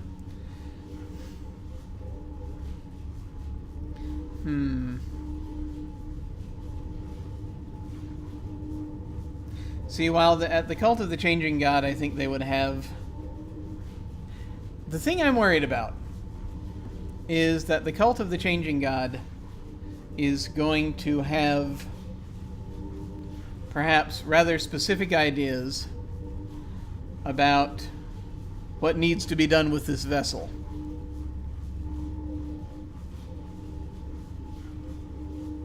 Also, it's going to be kind of weird and uncomfortable visiting them. The Order of Truth might be a better bet as far as just analyzing and figuring it out without having quite as much of that kind of agenda, although there'll probably be some other agenda. I can read Allegern's thoughts. I don't think I can read Castellage's thoughts, and she doesn't want me to.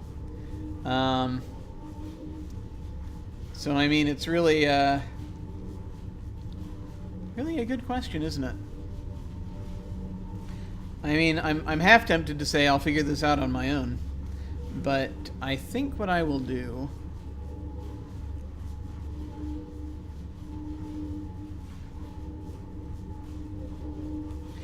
I think we're going to go ahead and...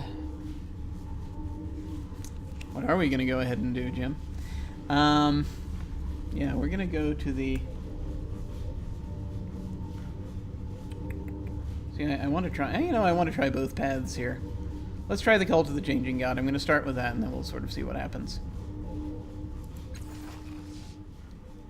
A wise choice. Your worshippers aren't likely to cut you apart, and they're sometimes fools, but they collect knowledge and data.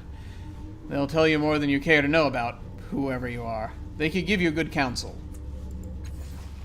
She sniffs and gives Allegern an acid glare. Good counsel. The best counsel is to come with me. I'll accompany the two of you. When you change your mind, you'll need an introduction to the Order of Truth. Fine, we'll both go, but don't be surprised when Castellage leaves you broken in a ditch with your purse empty, while she laughs it off as a good experiment.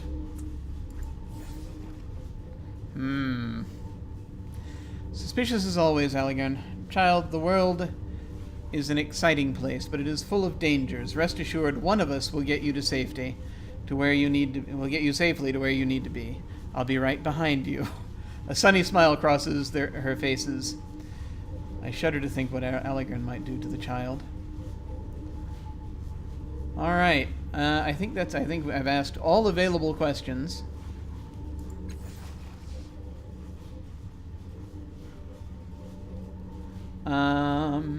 Yeah. Alright then, let's go. Companions! You've gained your first companions. They will follow the last cast-off and can be controlled during a crisis. Companions! You can speak to them about their pasts and take advantage of their unique abilities and skills. Companions have their own motivations and personalities, and depending on the choices that you make, they may not follow you forever. You will find more companions who can join you as you travel through the Ninth World. Exploration. Take this opportunity to explore your surroundings. You may find items, equipment, and more to assist you. When you are ready, you can leave the broken dome using the stairs to the northeast. Alright. Is there a way to save the game? Yes. Let's do that. See, those are the saves from the previous thingy. I saved a lot, apparently. But let us now make a new saved game here. Broken Dome. Yes, we'll just save that as that. Cancel. New saved game.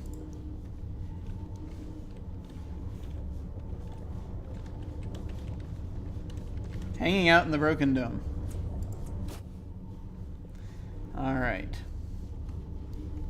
We're actually getting close to when I'm going to want to cease for a little while, but I think I'm getting a second wind here, so I'll go a little bit longer. Let's actually look around and do one or two things. Okie doke. Let's see here. You can talk to them. What do you need? I don't know. Yes, child? Wow. Okay. Their voices are completely different from what I was looking at.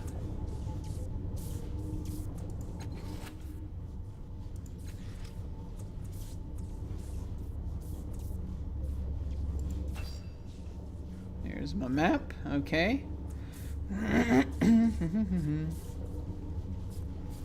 That's to the Reef of the Fallen Worlds, Crystal Sarcophagus. Okay. Journal. I'm not going to read through all the journal entries right now, but there are many.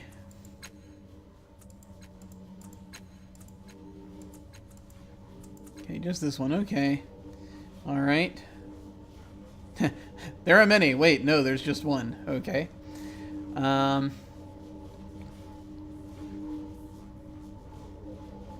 a way to repair the resonance chamber. Two people who found me have conflicting opinions about where I should go for help. Allegren suggests I speak with the cultist changing god. Kessler directing me to the Order of Truth.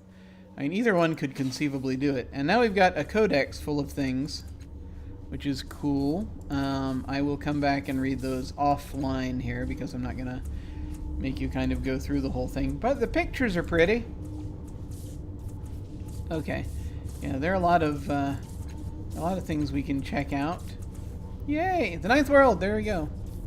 There it is. Okay. We're going to come back. I'll come back to this, and I'll only go over it if stuff that I think is going to be relevant, because I don't want to bog things down here. Okay. Now I can look at everyone's character sheets. I have a will-woven garment. And that's it right now. Onslaught adaptation. And then the things that what I bought. We have the journal and we have the codex. Okay. Intelligent 40 experience. Okay. Before we level up, Allegren has a mace.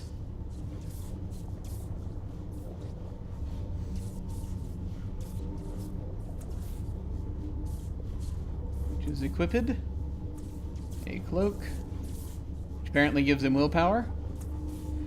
And a vest. Neat, neat. Okay. Alright. Allegren likes the last cast off. Interesting.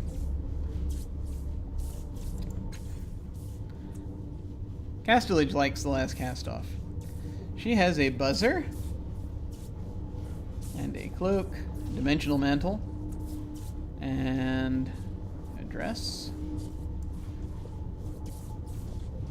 It twirls about when you do. That's cool. Okay. Alright.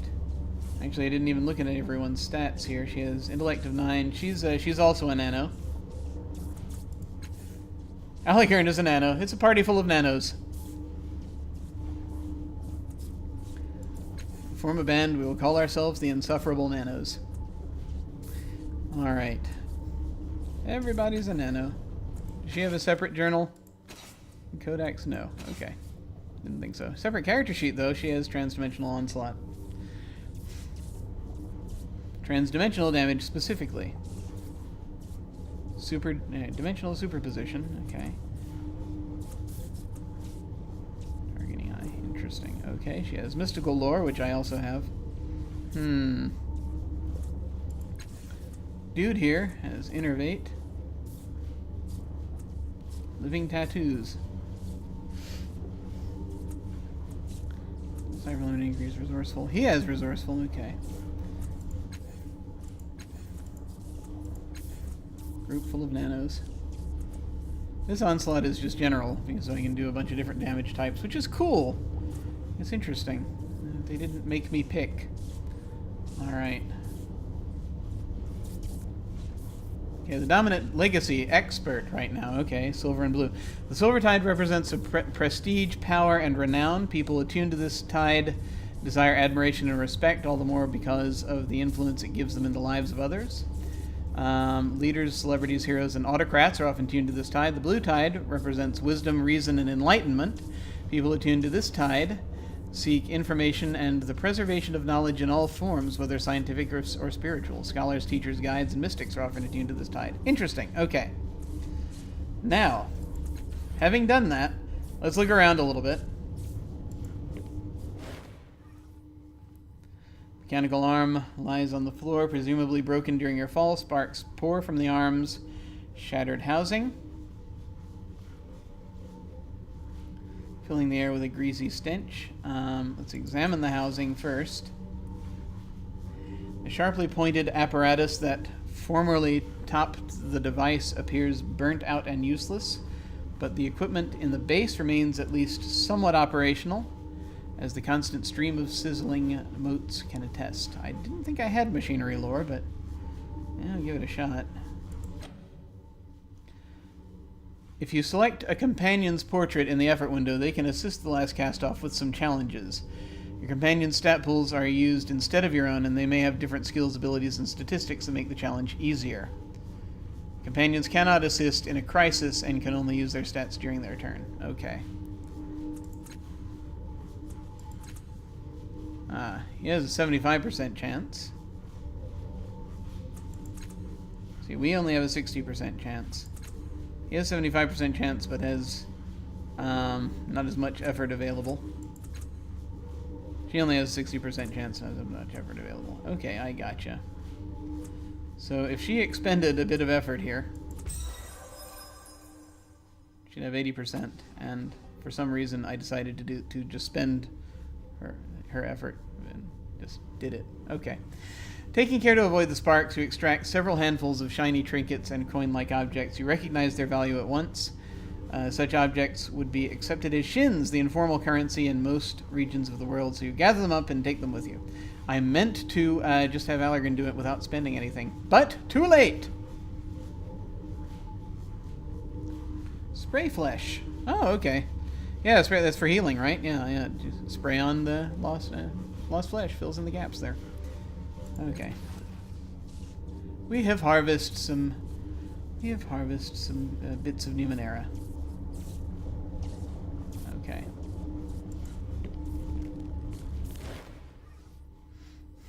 Sunlight falls through the ragged hole in the roof onto the shattered resonance chamber. It is hard to believe that you did this, that you plummeted through the curve of the pale blue sky, crashed through the dome, and broke this delicate machine with your own body. It's hard to believe that you're still alive. Yep. 4 mechanical arms hang over the center of the device above the cracked, semi-transparent crystal of the sarcophagus. The 5th arm lies broken on the floor among the scattered synth and crystal shards, and a metal ring surrounds the array, dented and broken by your impact crater. Alright, we're going to look at the sarcophagus now. There's a lot of investigation in this game. Alright, padded interior beneath the coffin's cracked lid looks like it was made for a human body. Despite the damage, you don't see any way to open it and get inside. You glance between the sarcophagus and the needle-like protrusions at the ends of the arms above. It seems likely that using this chamber would not be a pleasant experience.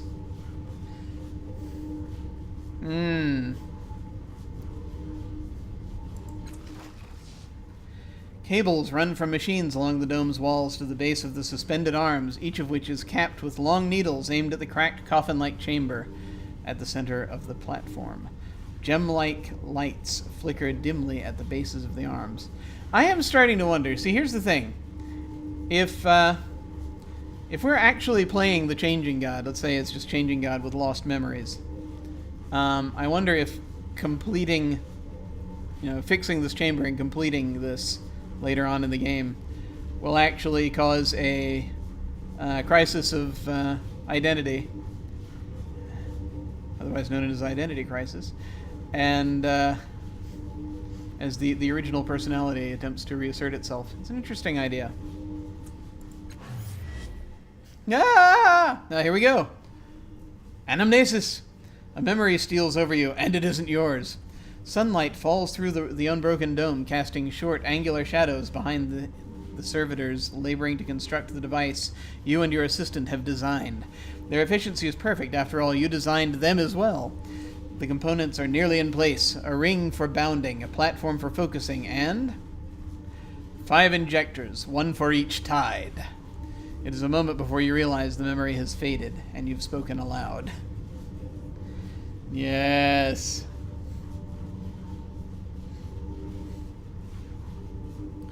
Will I get anything different if I look at the arms again? Number of lights at the bases of the arms have gone out. You feel the slightest hint of resistance every time you cross the ring, and now that you're paying attention, you note that your breath is echoing in your ears as though you were inside a glass dome. When you step outside the ring, the feeling passes. Maybe your imagination, some of the cracks in the crystal seem shallower than they were before. It's healing. Okay. That's interesting. If you look at things again, it actually gives you slightly different information. That's cool. Your protective dome around the sarcophagus. Well, sometimes. Shards on the ground. Jagged fragments of crystal are intermingled with synth from the shattered dome above. The crystal shards glitter in the light like captive suns. No, that's a later game. A little bit wonder visible. Okay. Pick up one of the crystal shards. Sure. Crystalline shard. It's like a weapon. That could be useful. At the rim of the crater, you find a sliver of crystal, sharp as a dagger. On one... Here. Let me put myself up there. So you can see it. There it is. Sharp as a dagger on one end and smooth on the other. It might make a usable, if somewhat crude, weapon. Look for other useful shards. Yeah, sure. Sort through the remaining pieces of crystal, but they are too small or too unwieldy to be of any use. Okay. We're doing that. More things to look at. Alright.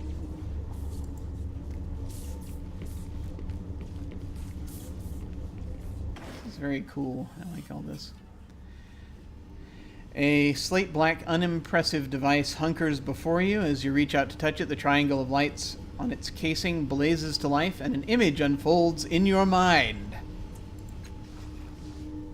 A towering crystal arch rises over a jagged gray landscape. The air is dead and stifling, and there, at its emerald peak,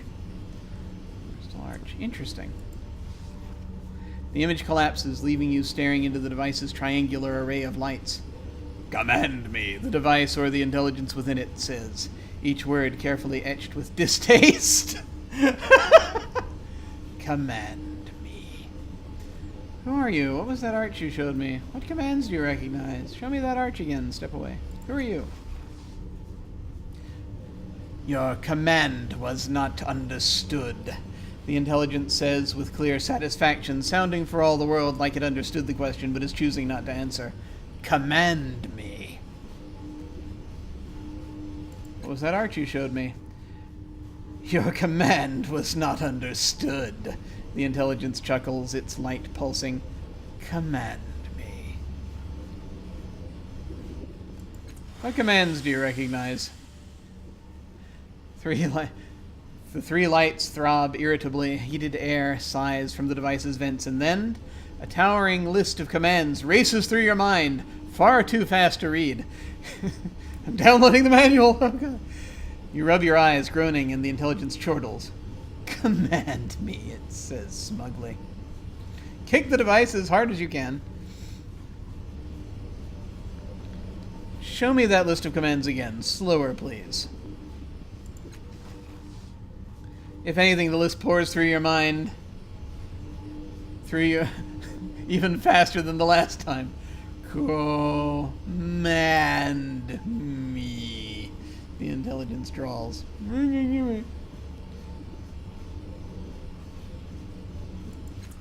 Show me that arch again.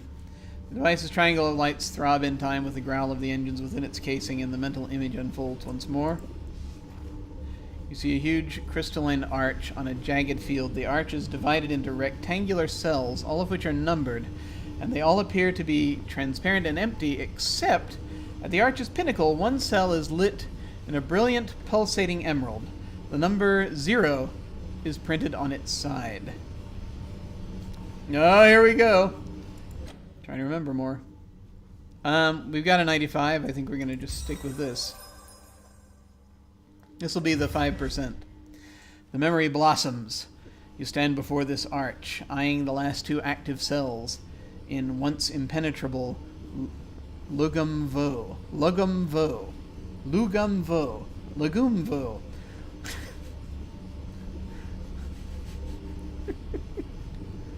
Something vo.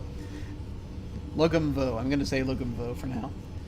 And then probably be corrected by the game later. It doesn't matter. Different people in the world pronounce it differently. Haha.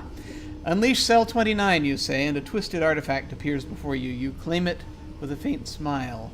With a faint smile, watching the light fade from the cell far above. You flinch from the memory, and it falls apart as you raise your eyes to the arch as it is now. Cell 29 is dark now. Only Cell 0 remains. Ah! Examine the wasteland. Dry grit whirls across the empty plain. Many kilometers beyond the arch is the faint outline of what seems to be a broken tower, except that it is slowly stretching into the gray air. Broken tower slowly stretching into the air. So I guess its pieces are floating, perhaps? Maybe. Alright. I don't know if I'm going to get anything from looking at it. Pale red-threaded clouds. Command me! Alright. Should I make it do that? An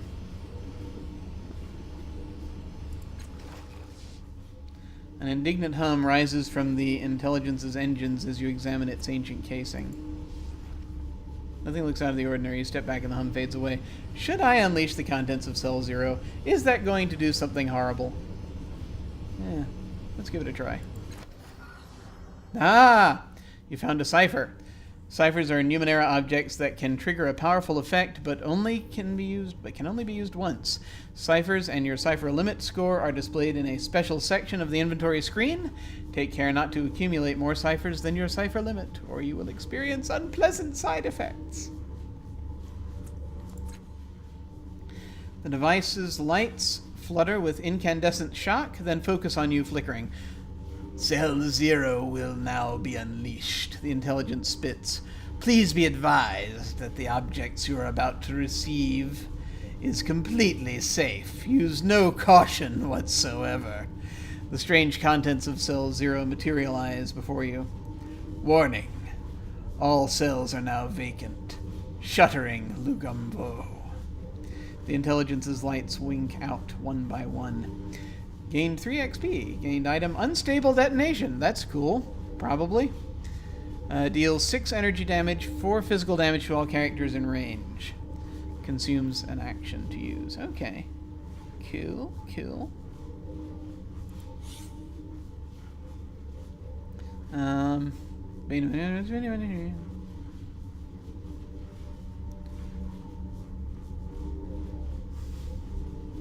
Yeah, don't use the item. That would be bad. I'm not just gonna willy-nilly click on that. Okay. Interesting that a cast-off can command the changing god's machines. Allegrin crosses his arms across his chest. How'd you do that? I don't know. Castledge rolls her eyes at Allegrin. Then she looks at you. He'll never stop gnawing on this bone, you know. The truth is wasted on him. She gets a glint in her eye. Though I admit curiosity. How did you do that? Maybe you're right. Maybe I am the changing god. I remembered something. I don't think it was my memory, though. Just lucky, I guess. How much of a jerk do we want to be? I think we're going to tell the truth here.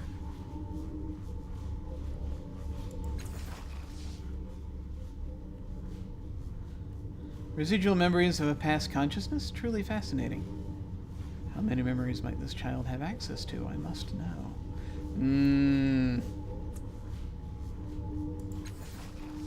Oh, don't act like you know what that was. It's just as likely the machine triggered something past his amnesia.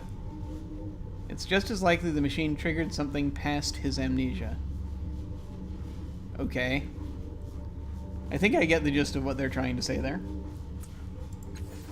She gives you a meaningful look, then mimics teeth gnashing like an animal gnawing a bone. Nice. Damn it, I'm starting to like her more. Okay. Alright, crackle. Crackle. Crackle. Okay, I guess it's done.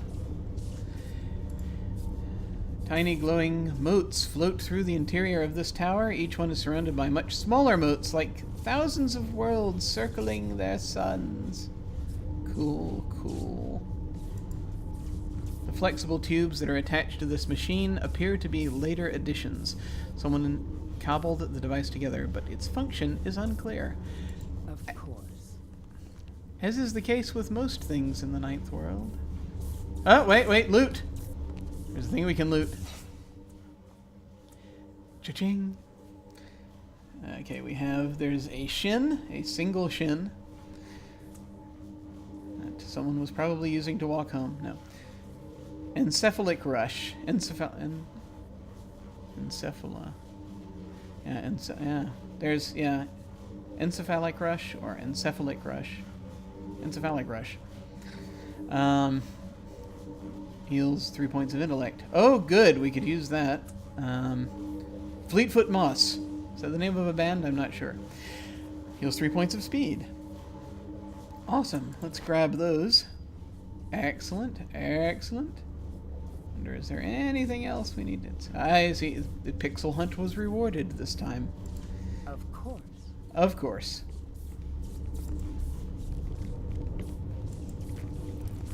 Alright, we are about to exit this room.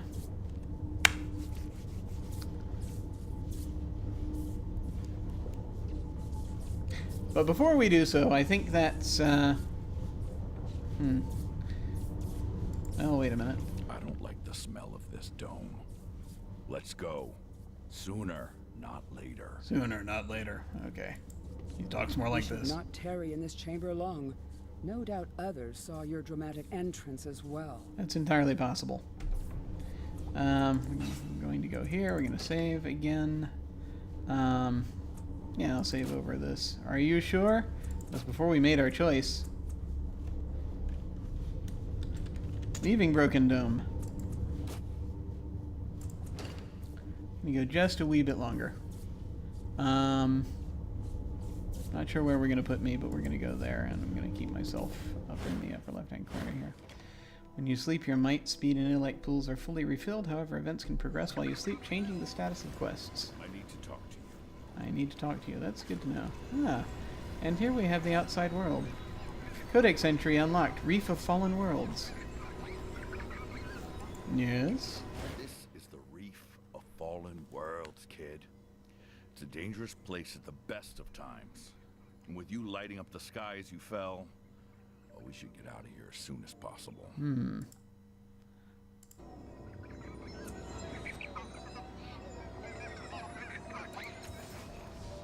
Why were you looking at me when you said that? I wasn't, he growled. Don't be so paranoid. When she isn't looking, he raises his eyebrows at you knowingly. Okay. More backstory incoming. I love these images, though. They're really good. They paid so much attention to this. The Numenera of the past are always dangerous, but there are other dangers, too. Some closer than others. I hate to think what Castellage might do to him if I weren't here. Interesting.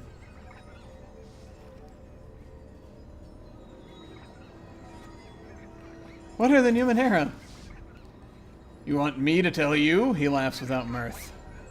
The Numenera are all around you, everything left over from the prior worlds. Sagus Cliffs thrives by trading artifacts from ancient civilizations. Hells, you can't scoop a handful of earth without finding drit from prior worlds mixed with it. Yep, it's been pretty much on a molecular level. The earth has been maybe, taken apart and put back together again multiple times. Engineered down to the tiniest molecule. Numenera is anything from the prior worlds, but mostly we mean the stuff of value to us. A lot of the Numenera are just oddities, fancy trinkets with little real use, but sometimes you'll get a cipher that lets you do something incredible. Artifacts are worth even more. A cipher will only do something once, but artifacts last a lot longer.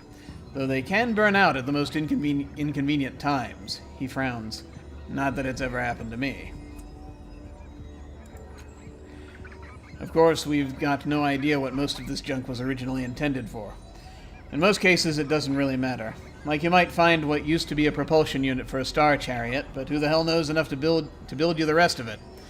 Better to use it as a weapon or a power source. He scowls, frustrated about something.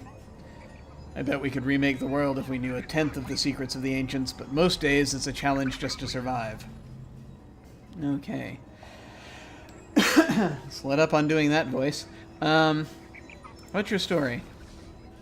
Ask me again when we get out of here. I don't trust this damned reef any more than the company we keep. What do you think of Castellage? Parasite disguised as a Skullark. Don't be surprised if she betrays you before the day is done. Actually, that would be slow for her. Tell me about your tattoos. These are nothing. Call them a consolation if you want. He smiles grimly. Some call them by worse names, but that's because they've had occasion to run afoul of these little snakes. He looks away. This line of questioning is clearly at an end. My gift and curse. They remind me of it every day. As we have a Dune aside again. Tell me again about your tattoo. No. I don't want your help anymore. What do you think we should do next? You want to fix that crystal chamber back there, yeah? First step is getting out of this reef. Let's keep going, alright? About time. Alright.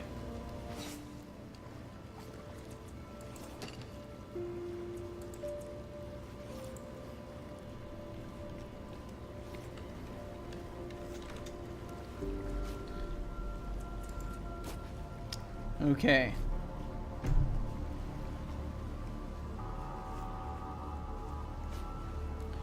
Do do do do do do do do do do do do do do.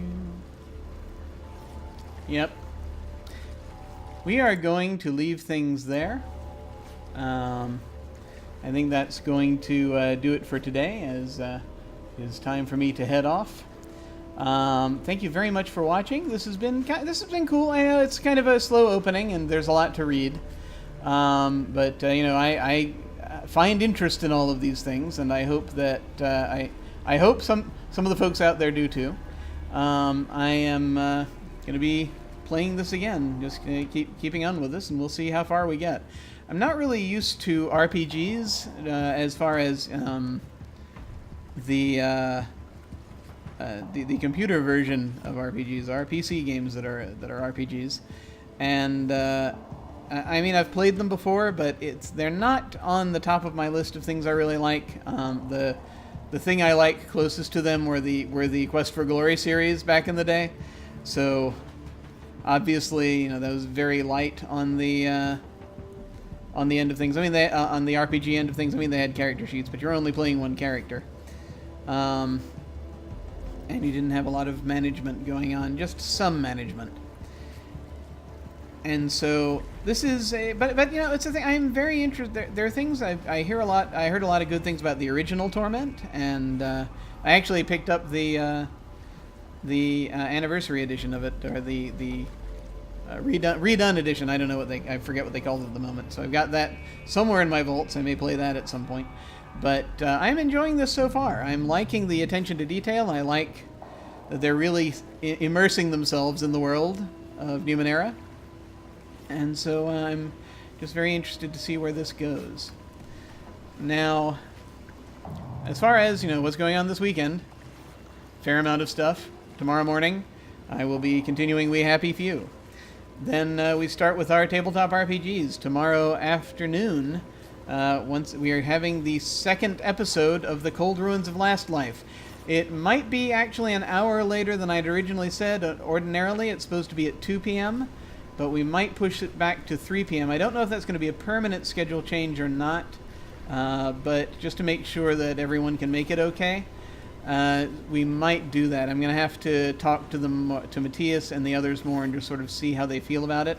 But either way, I'm very excited to be getting back to it and playing my Spectral Paladin and just sort of seeing where things go from there, and actually looking forward to going back and trying to remember what happened in the first session. So it'll be both the PCs and the players who are going to be struggling to recall the past. Because it's been a while since we got our first session, so I'm very much looking forward to it. Then on Sunday we are beginning our run of Durance for this month. This Sunday I'll be doing just the standard game of Durance, set in a penal colony in deep space. And the interesting thing is that's actually going to be part of Monty Cook Games' Extra Life effort this year, this weekend. I forget how many Extra Lives they have a year now. I think it's more than one. So that'll be fun. We'll be playing with, with any luck, if things are all well, we'll be having my co-host from the Cyphercast, Danny Neary, will be joining us, and Darcy Ross will be joining us, and so this should be really fun. I am very much looking forward to actually getting to play Durance. I've only actually played it once before, so it'll be nice to get into it. It's about the struggle of power on a prison planet, and it's very, very much in the storytelling game vein. Once again, on Tuesday nights, I can be seen on Off the Table on that channel, playing in their Urban Shadows campaign. And then once again, a week from today, we will have more Torment, Tides of Numenera. So I'm very much looking forward to that and continuing this and just sort of seeing where things go. Well, folks, that is it for me. Thank you so much for watching. Take care, and I will see you all of a sudden.